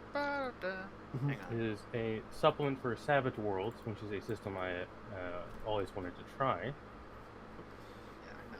There. Thank you. And yeah, it's just apocalypse with a bunch of weird Appalachian shit, which is really Like cool. cryptids? Like it's a lot of cryptids, yeah. Neat. We have so many cryptids in So the it's Fallout Appalachian. 76? But good, maybe. It's Yeah. also very fun to. Hey, Fallout 76 has Mothman in it. Okay. Mhm. It does. But not Mothman like the statue the- with his perfect ass. No, not that one, unfortunately. I mean, I feel like this would have like a version of like Mothman to fight. This probably has Mothman. Yeah. It has perfect ass Mothman? Maybe. If you want your version of Mothman to Look, have a perfect ass, yeah. then yes. It has the version the DM wants. Yeah, there you go. It has whatever Mothman you want it to have. Whichever type of ass you want a Mothman to have. Is it? That's a Is it, phrase. is it horrifying Mothman or is it sexy Mothman? Or is it sexy horrifying? Yeah, or is it both? Where he's got the sexy body of like Super Schwarzenegger or something, but the head of a horrible moth abomination. No, it's just horrifying Mothman, but he has a really good ass. Yeah, it's just one really good human ass. Just like, Where did he get that? I can see it. He removed it from someone and put it on his own butt. Exactly. I stole someone's butt for this ass. Enjoy. Anyway, so the first one is that I wanted to shout out was, it's just so anime. I couldn't help but shout this one out. Oh, no, I'm terrified. Knights of the Round Academy. It's fantasy mechs in an academy setting. Alright, I'm in. Interesting. It's That's so I scroll down slightly and I see you can play a fox girl. I'm in. Whoa, hang on, let's do it. Let's back it now. It's robots, fantasy, and school all combined. And this feels like a very, very anime thing. Let's see here. There's biomechanical beings, humans, a couple different types of humans. There's dragon blood ones from radiations from dragon particles. Dragon particles. Yeah. That's Uh, alright. shape-shifting humans, humans of the great, and humans from different regions too. I guess what it is. You can too. play a green dude and play Piccolo. Yeah. Oh, hell yeah, Piccolo. Not Pickle. Mhm. That's a different. Very creative names. Wessex, Sussex, and Essex. Those are all real places. Well, it's Also probably. a name of an aircraft carrier. Yes. Well, class of aircraft carrier. Yeah. So. Oh my god. The actual continent is just... it's Britain, but Yeah. said in the meme way. Okay, so it's inspired by Britain of Arthurian legends. They do I say. love That's it. the point of it. Yeah. So. So good. It's supposed to be a little bit of Knights of the. Camelot. It's supposed to be a little bit Camelot. of Knights of the Round, I guess. That you're supposed to be like learning to be knights, I Oh. guess. That's a lot of dice. So, and they talk about the system on here, but I mean, like, I'm sorry, like the setting is what sold it on me. Very yeah, this is a lot of anime. It's like, I don't hate it. this is I'm just kind enough. of into it. This is just enough anime to sell it to me. So it's funded though too, if you want to look into it. And it looks like £20 will give you the digital core and digital stretch book. Yeah, you get the PDF. Which I think is $30. $24, it says. About 24, yeah. Yes. Oh, it's gone down then. Yeah. It used to be a lot more. It did used to be a lot more. I'm fine with that. Is that pounds or euros though? The E thing. That's euros. E is euro. Yeah, I think it is euro. euros. Pound is an abomination-looking thing.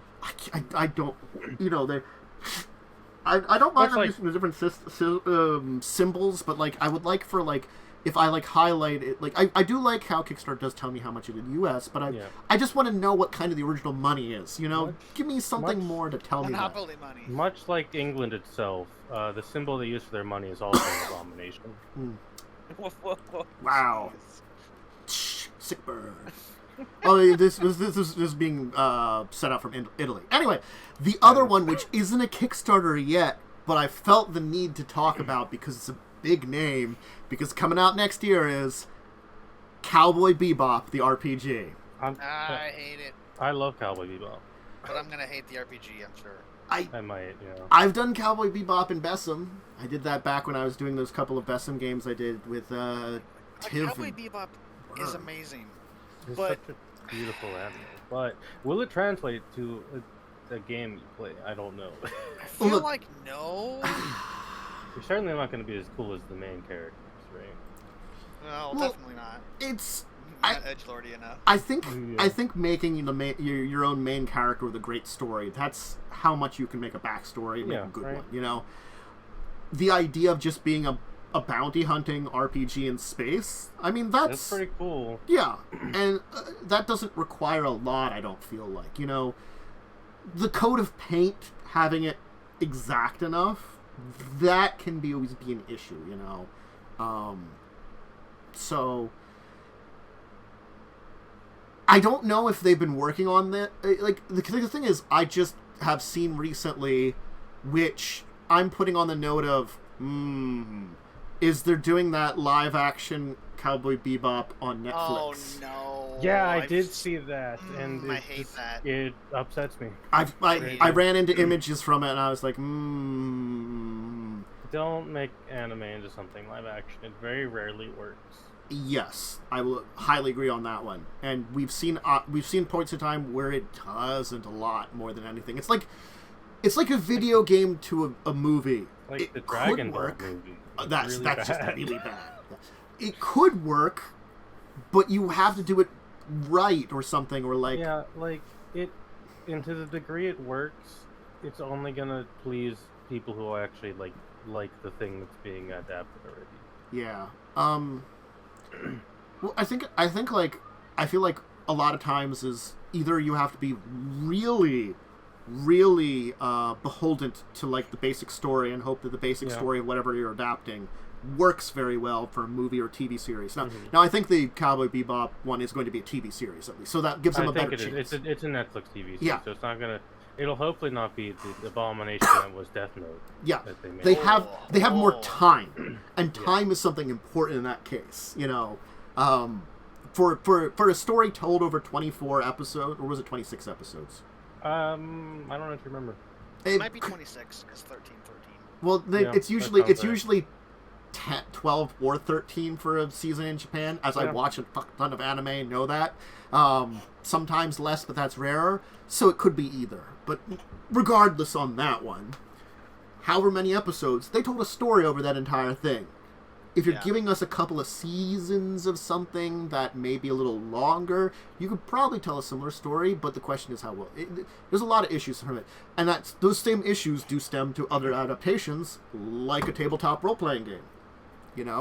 What kind of system are you going to use? Will the system feel as good as it... Because you're a bounty hunter, so there's like levels of what you're going to be doing in the game. There's like investigations, maybe stakeouts, battles to take the bounties, things like that. Well, are they dead or alive? There's a lot of stuff that are layers to it that you have to do right, and I'm not even talking about the setting. I'm talking about the fucking system. I think they will get the setting right, because it's not that hard of a setting, right? It's the mechanics that concern me, because I don't know how well it will translate into rolling dice game. I still think they could mess up the system, though. Or the setting, I mean. They could, but it's kind of like a low chance.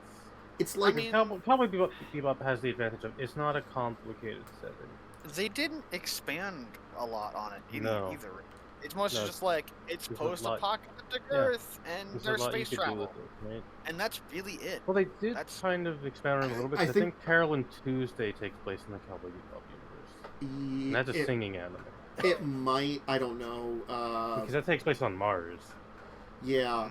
Because that's kind of a hard one to say whether or not it does. Because I think the idea that, like, oh, hey, when we try to develop, like, interplanetary travel at, like, high speeds, we accidentally destroyed, the Earth the first time, and now that we were, that's that Earth. Interesting storyline. Granted, you can't ruin that kind of... But I feel like it's the devil's in the details sometimes. Like, yeah. I will give a good example of an RPG which adapts things, takes from the original, and runs with it. The Star Trek RPG. The Star Trek RPG has extra details which aren't in other things in lots of little places. They make it work very well, and they are, I think they're sort of technically canon or not. I don't know. That's one of those things that's sort of like you're playing in something where it's trying to be canon, but is it, because it does provide some of its own stuff, and it's still, regardless, the stuff they do provide fits very well. And I think that's one of those things that makes it feel like when I use a bit of information from the Star Trek RPG, it feels very Star Trek-y. That's what you want.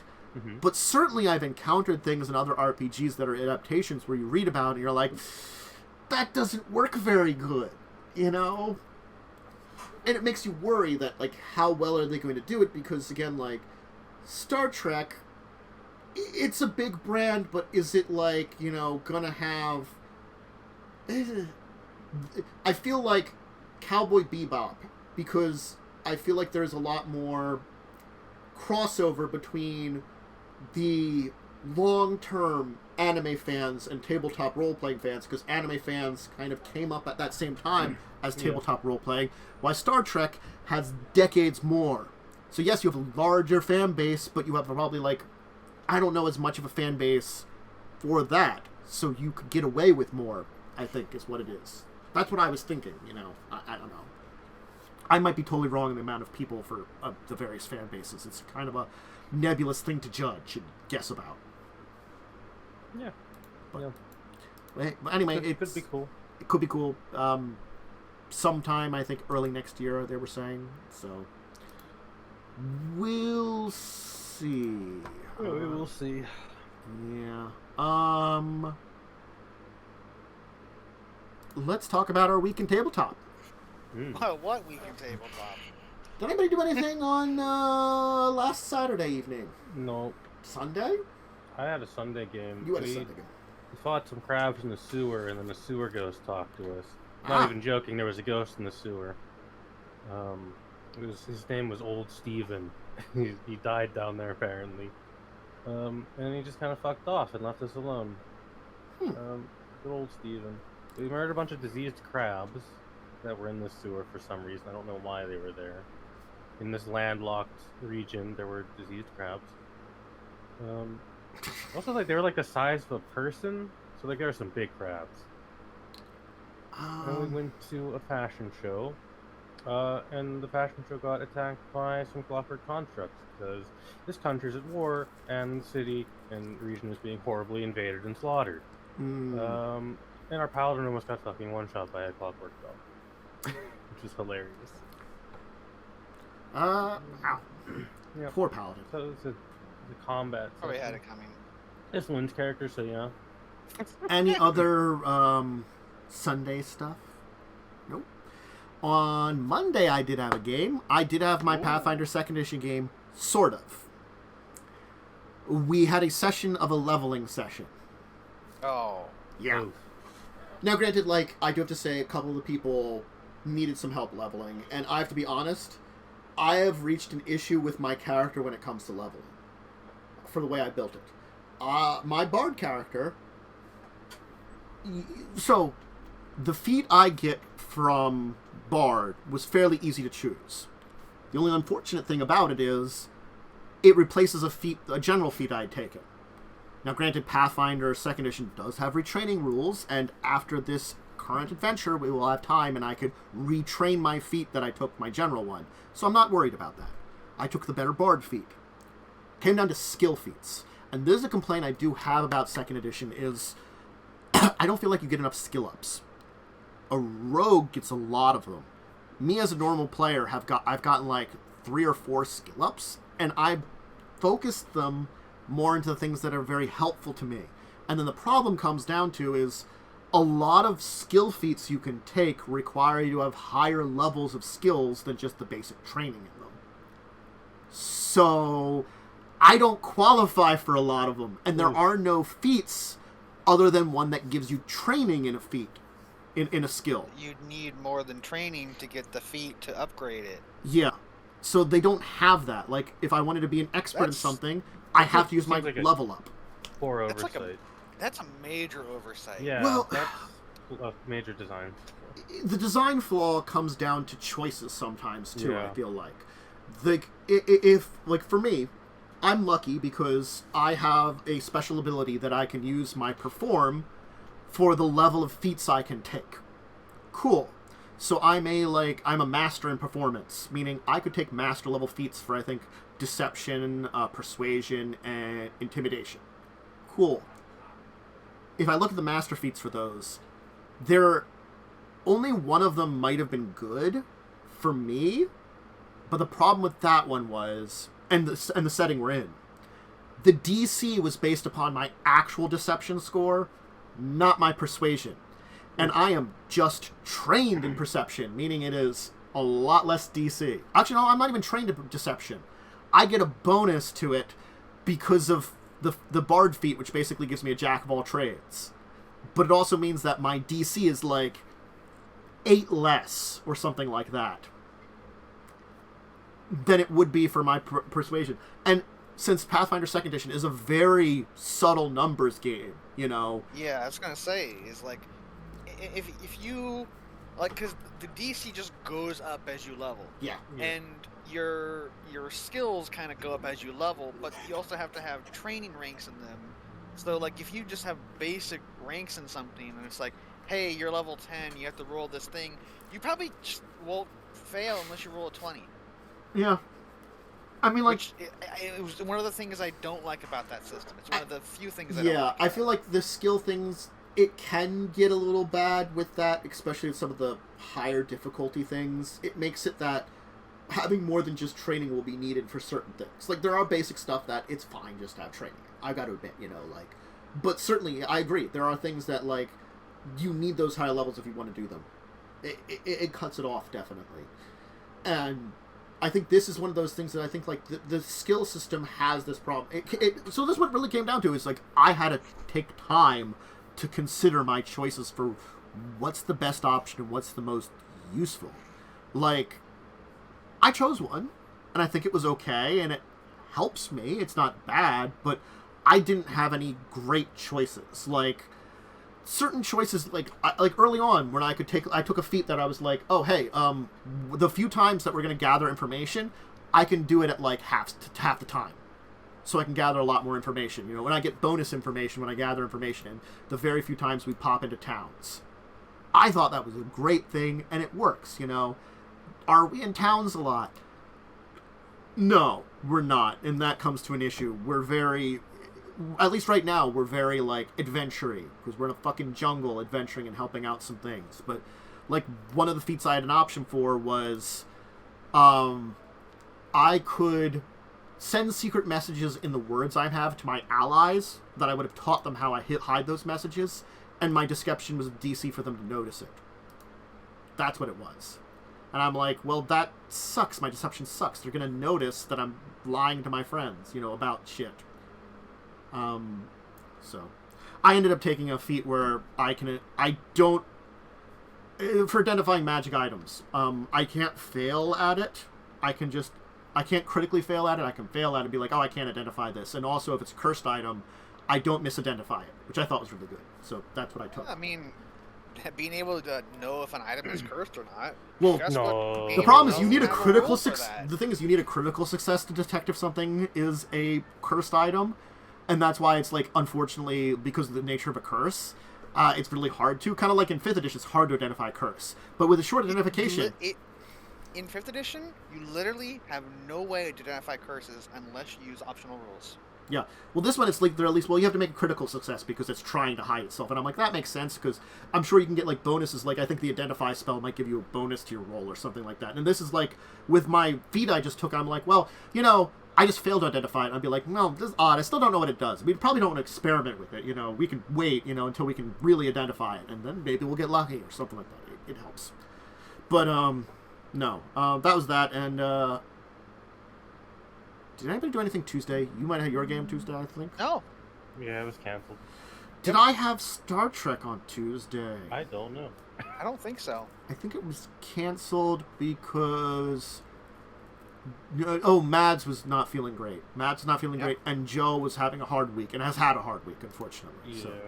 So, yeah, it was just a really tough week at work for him, and it had already started by Tuesday. So, he was fine with getting some rest in. And then, Wednesday we canceled Buccaneers because we were going to be missing Eric, and I could have run it with 3 people, but as I said, like, because it was a very combat heavy session, I'm like, 3 people's probably not good for that. Yeah. Like, if it was more, People for combat is rough. if it was more just we're pirates on a boat and we have some like role playing moments and stuff, I probably still could have done it. But it was going to be immediate combat. Yeah. Yeah. I mean, there's like a 5-10 minutes before then. You know, there's like a little bit of setup before the combat, but still, it's pretty. I mean, my setup would have been go to the quartermaster and be like, hey, I don't have a weapon. Can I have a weapon? Mm-hmm. And then maybe I have to roll and then probably fail because I have no social skills as that character. You'll be It was fine. nat 20th. No, I don't know. Maybe I think I stab those used rats most to of my death. luck up on the freaking climbing check from the last That week. was pretty good climbing. It was just like a nat 20. It's like, they look disbelieved, like, I'm not good at this. And then, like, instant, like, perfect cooking. It's like, I'm apparently. You're like, I didn't know I had that in me. Wow. yeah, it's like, okay, well. Cool. The front line with you. So yeah, so we didn't have Buccaneers. We had stuff on Thursday though. Did have stuff on Thursday.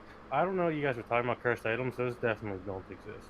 There's I no such thing definitely as cursed didn't. items. There's no such thing as cursed items. There was just a really nice sword you didn't want to get rid of.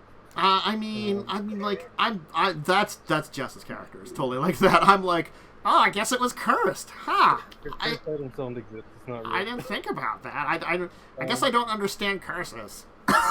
So, like the party went and got their curse items removed.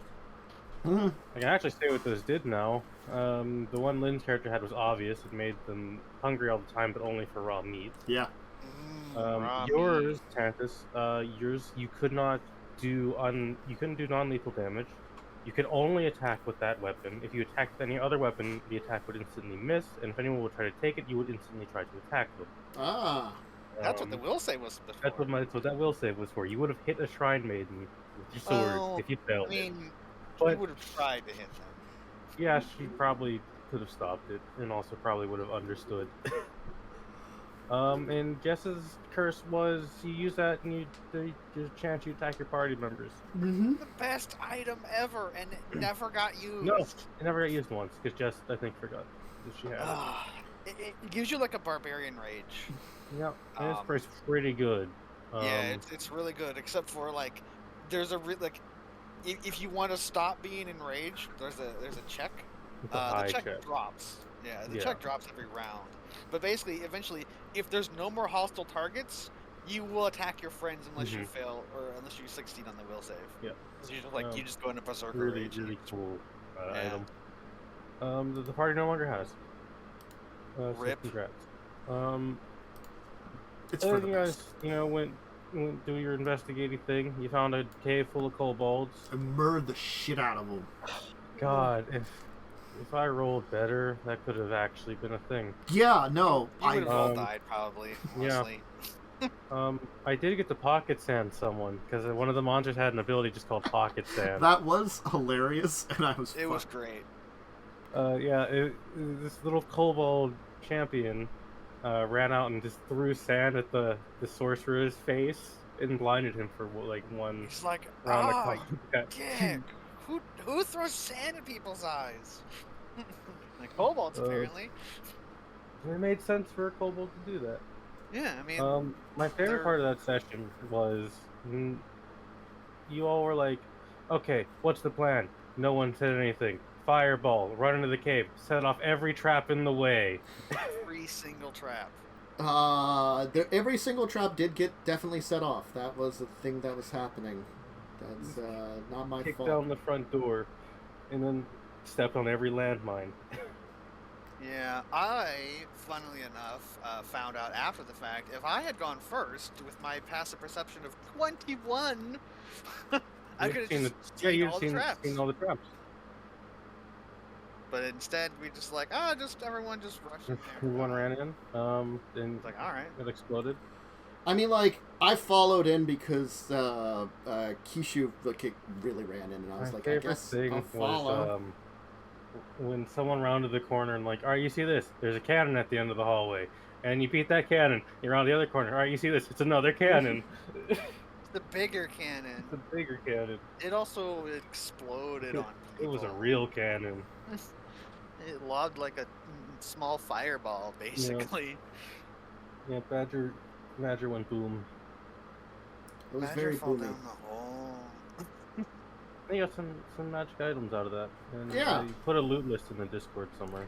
Yeah, it's in there somewhere. I gotta figure out like what you're using and stuff, or what I'm using. I don't think I need anything, unfortunately. The moon sickle is cool only druids can use the moon sickle, so that's obvious who gets that one. I mean, what if a pirate gets it instead? Well then he can't use it. Are you sure? I mean, it doesn't do anything for sorcerers. But what if it did? Well, it doesn't do that. If anyone but a druid attunes to it, they turn into a level 1 druid. Sorry. Whoa, that's cool. That you know what's weird that an item that would be is just like you attune this item, it replaces literally all of your knowledge. Yeah, it just changes you. It's like, I don't know how to do magic anymore. I'm a fighter now. There were, by the way, 22 kobolds in that cave. That's a lot of kobolds. There were a lot of kobolds. And there's probably no kobolds outside. No, that was definitely all of them. Only 22 kobolds can exist in the world at a time. That's how kobolds work. Yeah, it's the law of the kobold. Yeah. Had I rolled better, I think I may have killed someone. Because yes. The last room with the kobold champion, there were 2 CR4s in there. And they got blinded and did nothing. Yeah, they got blinded, and then they got just controlled to death. What did I do? Like, you used your fancy wand. Yeah, and I critted. You blew someone up with it. And I did a lot of damage with it. Yeah. It was so much damage. It's like, oh no. Well, he's really hurt if he's not dead now. Because I don't know if he had been injured before. He had been slightly injured. Okay. He took like 1 hit and that was it. Yeah, but I did a stupid amount. Yeah, you didn't quite max roll, but you did a lot of damage. I was like, oh, all right. Because it's like, my wand has limited uses. So I'm like trying not to overuse it. So I'm like, would I know if this guy be aware of me? It's like, no, it's like cool advantage, so I don't have a chance to miss. I had a different boss planned for that cave, and then I found a stat block with an ability called Pocket Sand. Good. So I decided, of course, I'm going to use this instead. I thought for sure I was going to miss on that second one attack. And like, nope, it's a 20. It's like, all right, well, that's a lot of damage. You killed him. Yeah. It's also a really buff kobold in that cave. Yeah, they're like super dead now. It's the size of a dwarf. But they're dead now, so they can't hurt us anymore. Or can they? They all raise as zombies. Lightning knows of a certain person who could go to that cave and, reuse the cobalt parts. Yeah. But, ooh, that's probably not going to happen. Some fresh kobold parts. Yeah. Slaughtered a bunch of kobolds. I say slaughtered. You had to use a lot of resources to do it. Yeah. There's a lot of kobolds. I mean, like, I think my advantage was, like, the second attack. I think that the sorcerer is out of spell slots, so completely. I was surprised how many shields came up. It's because of the staff. Ah, the staff. But if he uses too many shields, that staff just breaks. Yeah.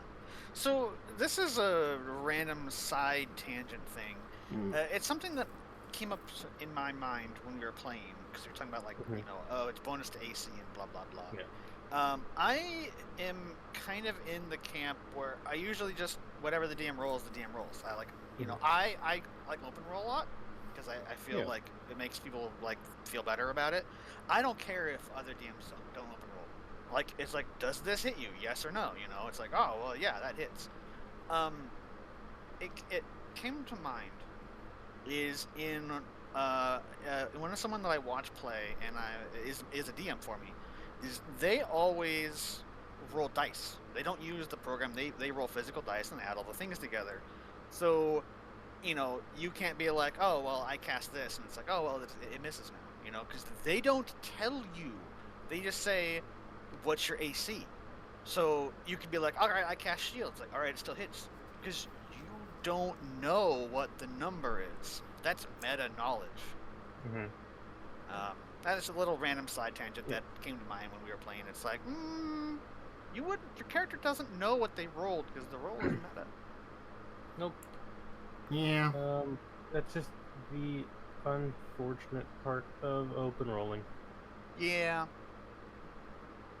Yeah. Whatever. I mean, like, if the item gets too bad, I can just have someone steal it. Yeah. But. Yeah. So. Oh, you passed out from your pocket, bacon. Oops, staff's gone. So much horrible pocket bacon. Well, next will be Friday, which I don't. Oh no, Thursday. I had Children of Wrath. Oh right, Wrath. Where they negotiated with the gorillas, sort of, and Joe got to Claude experienced some things. He experienced some things. His character got to speak with his creator and basically get a join the dark side speech. They have cookies. They have cookies. And horrible abominations of science. Yes. I mean, who doesn't like abominations of science, really? I mean, that's just... Claude's an abomination. I gotta say, exactly. It's that thing of, I try to portray him kind of terribly because, I'm sorry, Phyrexian scientists, you think of, the terrible things that, Nazi and Japanese scientists did during World War II. Yeah, no. They did worse. They've done worse stuff. Yeah. It's that, there was all this bad stuff that happened in World War II. Were they a different empire in the same era of time? Because one of them was worse than the other, and I won't repeat what they did. Oh, well, I was going to say, during World War II, Germany and Japan both did very bad things. Yes. Historically. I put them on par with Japan. Yeah, Japan did some really awful stuff to the Chinese, really awful stuff. Yeah, very bad. But so we're saying they both did the scientists related to them did some bad things on people. Phyrexians do a similar shit. Is basically what I was trying to say. He is effectively on the level of those of doing awful stuff to people and disregarding intelligent life. Because it's more than just humans in this world. It's just intelligent life disregarding their safety. And he's in your brain because he's part of you, and it's terrible. And he's trying to be helpful, but it's sort of it's like give me 10 fresh, non-willing volunteers, and I'll give you one magical item.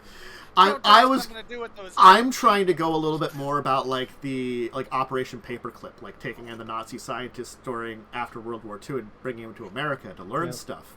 It's that catch-22 is that some of them did some really awful stuff and we hand-waved it, and it's how much are you willing to hand-wave the awful stuff for stuff that might really help in the long run? Embrace the evil and turn it into an evil game round 2, Electric Boogaloo. See, like this is already there. Basically. Well, I think this is the kind of moral choice that I think is a very easy one to put forward, because I don't have to talk about the horrible things that guy did to he did horrible things, and you have to conflate, because this kind of goes back to what we talked about last week a little bit. Like this, I don't have to like sugarcoat. He's awful. I don't have to talk about the awful. You have a choice to make of like what's the greater of two evils, and that is just a moral choice in your character and you as a player, and that's just a challenge. Good luck on that one, Joe. And at least you went to everybody else about the moral choice. It's like, I have this moral choice to make. What do you guys think? Man, I feel like another person of that party might not have asked anyone else. Ooh. I mean, definitely for sure, like 20 episodes ago, they would have just done it and not thought about it. Yeah. Maybe now they think about it for more than 1 second. I think... I don't know. I feel as though Carrie via Mads has evolved as a character. I do feel like it is there, but it is not to like... It's a slow evolution. I guess that's the best way of saying it. It's a very, very slow evolution to, like, maybe making the right choice. Character development takes time. Yeah, technically. Especially Mads' character development, because of various reasons.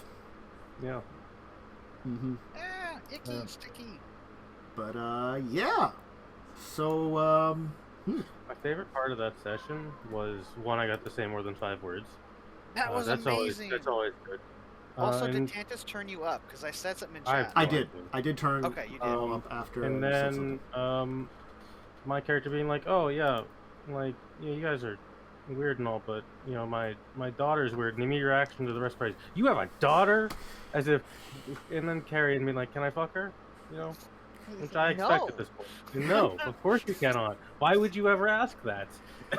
But it's like as soon as she said that, I'm like, oh god, that's very Carrie's. The problem is it's like it's a character. No. Oh, it is so in character, but it's so awful too. It's horrible. Because first of all, it was like, oh, you got a wife? Is she hot? And then it's like, oh, you have a daughter? Is she hot? It's like, that's worse than the first one. Yeah, it's actually not okay.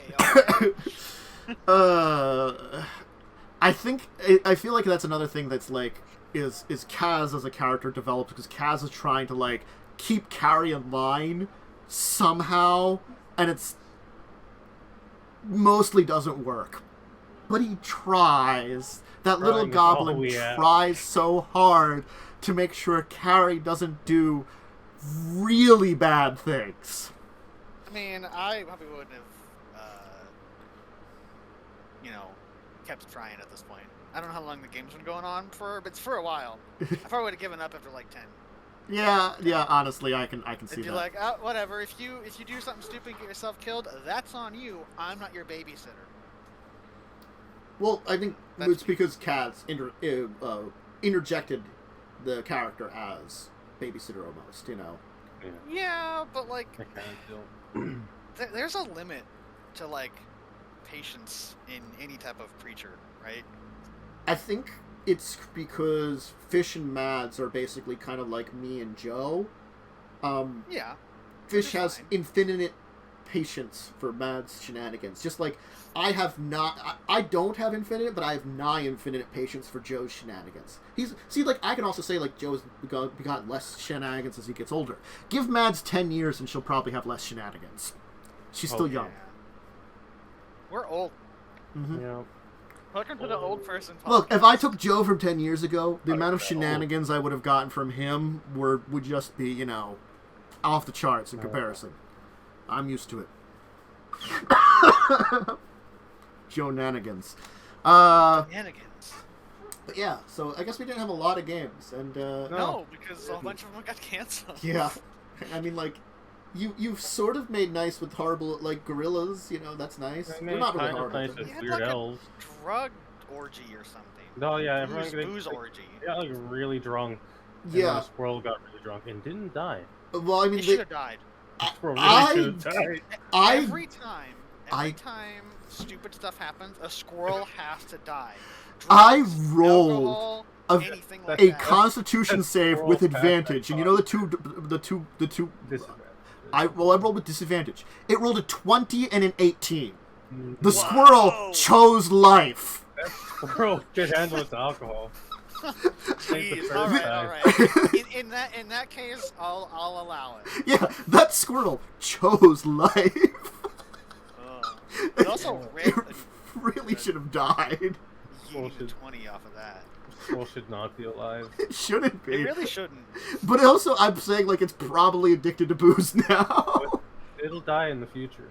Its liver. It's got the Rimworld addiction. I was seeing Rimworld earlier today, and there's I have a goblin visitor who's bedridden in my compound because they came to visit, but he has addiction withdrawal of 2 different substances.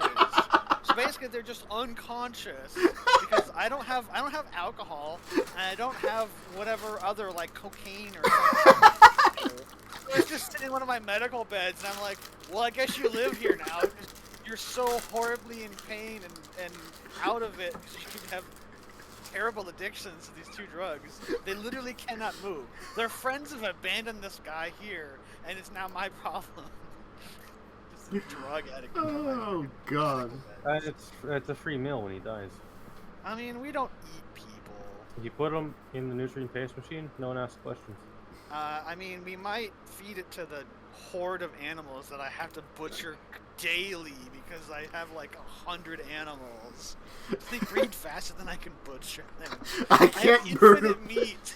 I can't murder them enough. Stop. Ducks and guinea pigs are like infinite food. All right.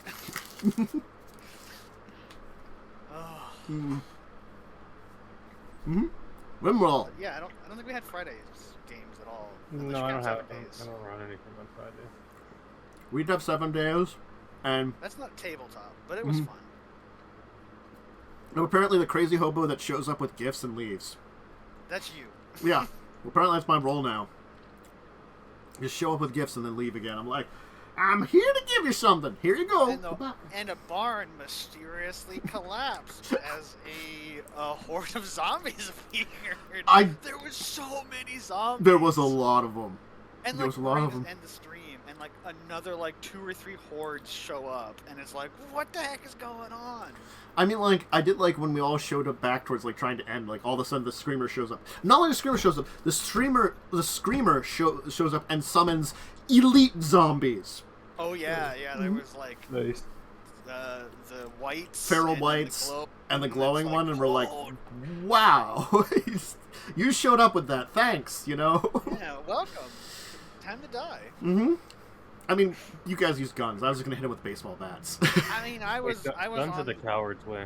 Mm-hmm. I mean, I'm a coward then because I have a sniper rifle. Like, I have a baseball bat with like barbed wire around it that I just use to kill everything.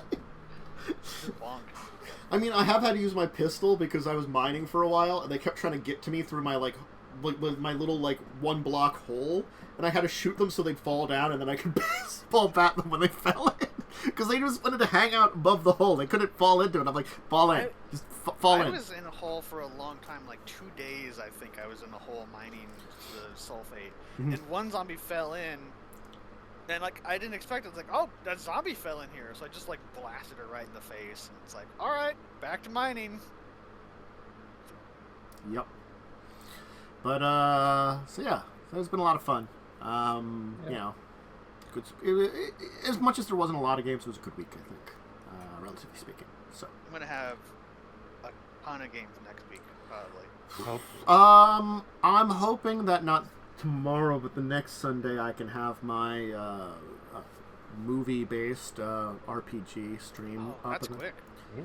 Well, I have, of the 5 scenes I thought to make, I've made 3 of them. I made a mid-credit for like on breaks little video that I'll show. Yeah, let's all go to the lobby.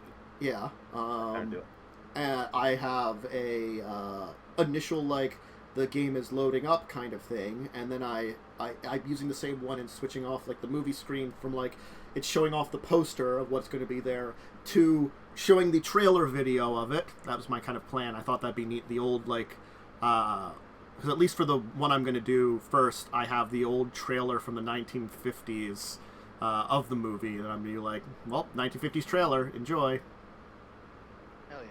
And then I just have to come up with the basic scene Is this for the everybody. one you're doing in Bessem or something else? I'm doing, the last thing I have to do is get players, and I have to adapt it, because I'm going to be making, like, everybody's always going to be 5th level, and it's going to be effectively 5th edition, and I'm just adapting it to, like, because I can make the basic, like, classes and stuff to, like, kind of weird roles and stuff, You just rename them, and it's like, you're the detective, aka you're a rogue inquisitor or something. And I could just, like, I was thinking of, like, like, for some of them, for, like, here's the basic thing you are, the choices, and, like, this is what you get for the stats. So, I mean, like, there'll be some choices to make, like, the basic skills you get and stuff like that, and, probably background Can you be a stuff. psychic detective, though?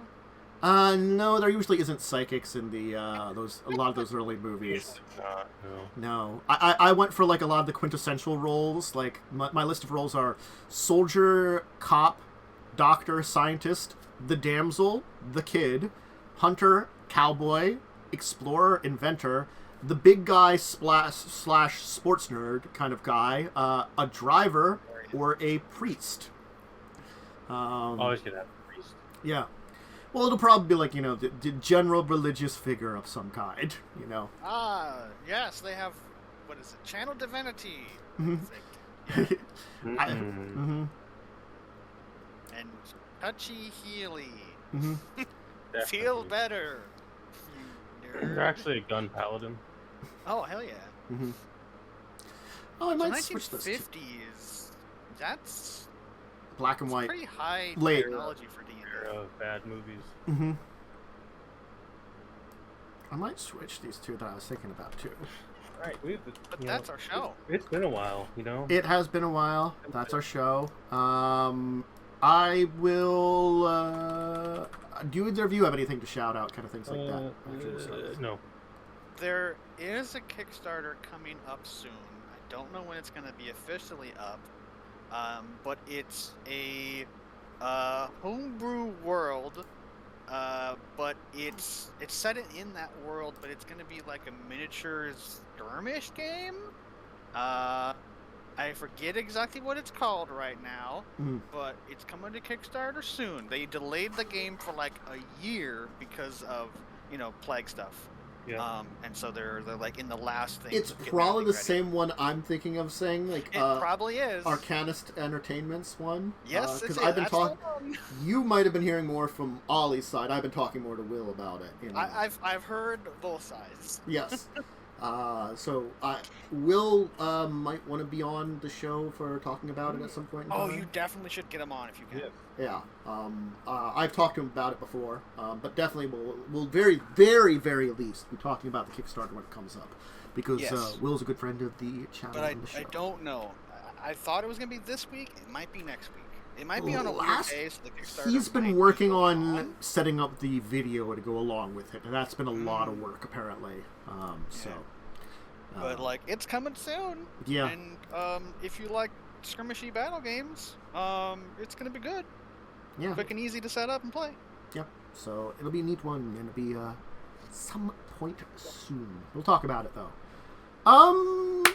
I think that's about it then for today. And I will be back, of course, next week. The same show, 2 p.m. around that time, EST, Saturdays, Discussing Tabletop. We've got Buccaneers of the Shackled Sea on Wednesday at 8 p.m. On Tuesday at 9 p.m., I'll be on Funny One's channel for Star Trek. On Thursday at 9 p.m., Children of Wrath. And expect me probably to do 7 days again with friends on Friday. We'll probably have a few more of those at very least. I don't know what our end goal will be, but like for me, I could go for a little while longer, definitely, before we want to try to talk about switching gears maybe, but I will be up to whatever else people say. And then the only other thing is, I'll probably do a little bit more Valheim. I'm trying to do a bunch of stuff off stream, so it's a little less grindy on stream. I spent time rebuilding my house, and a part of it looks really neat. So, and building You a guys couple of are those like buildings. ahead of me, but also still behind me. even though I haven't played like in. Like, We're really good at iron now, but we haven't quite gotten to exploring the mountains because we have to fight the third boss, and I think you were past the third boss because you have stuff. I think I've just done the third boss, or I was ready to do the third you boss. You had wolf equipment, so you could go mountain range. I do. I'm one above iron. Yeah, so that's what we're kind of we're trying to get to that. Probably next time we stream, we can go fight Bone Mass and then be able to go into the mountains and explore those. And like Blaze was doing something like we got some stuff from the plains, and he's trying to set up a plains farm so he can farm it, which sucks because of death skeetos. Death skeetos murder the shit out of you. Now, granted, they die very quickly, but they murder the shit out of you. Those things suck. Do they fly over walls? Yes. Do they fly over too high walls? They fly. But they might have a hard limit of how high they fly. They fly pretty high in the sky. When I see them fly up, they fly pretty high into the sky. It could be 2 or 3 high, might be enough. I don't know. Because I've done 3 high walls. I think you can technically do 4, but that's stone. I think you can do like 4 with it. I've got a couple 4 at the base when I replaced some of your wooden walls with stone. Because I expanded the back area of up the mountain and like basically built stone walls. I haven't replaced everything with stone. Like the southern part of the area is not replaced with stone yet. Stone is really big and bulky. I probably wouldn't replace things. I would just build new. I was replacing the wall with stone walls, and I got a lot of rock, so I was just like, yeah, we can make stone walls, a stone fortification. Not the gates. The gates are just normal wood now still, but, you know. I probably won't rebuild the original house with stone, but it's been definitely... That's what I was thinking. That thing is so tightly built. Mm-hmm. And I'm trying to like remake buildings with a mixture of stone and wood, so I kind of like have like a stone foundation and then like wood up on top of it. I thought that was kind of neat. Like I finished a new kitchen and a new furnace area, with room for like things like adding blast furnaces, eventually. But that's fine. But yeah, I'll probably do a little bit more of that construction off stream, maybe some farming off stream before I jump back in to do the next boss. But I'll be doing more of that, and I do want to add something else to my repertoire. I haven't figured out what it is yet. I've got a couple of things milling about. I just have to figure out which one I want to choose from. So I'll have a little bit more variety in the streaming. But I'm probably not... I'm going to say for today it's up in the air because I do want to do another Phasmophobia stream, and it's probably going to be either tonight or tomorrow night are easy days for it. Maybe Monday late night? Like after 10 when I'd be done Pathfinder 2nd Edition. I'll figure out that, and then tomorrow I'm most likely going to go visit my grandmother in New Jersey, which means that I would not be back until later on the day, which means I don't know if I'll stream during tomorrow during the day. So that's my schedule. Anyway, thank you for joining me as usual, or more often, Lightning and Momo.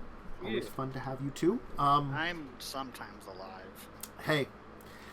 Live enough to have interesting conversations, which we did dive deep into some stuff here. Definitely. Everybody out there, have a great rest of your owl, my arm. I've been lifting furniture and stuff for the past days, and like my arm hurts and my knee hurts. That's why I've been kind of moving around, because my knee's been really acting up the entire area. You heard him. Have a good rest of your owl, my arm.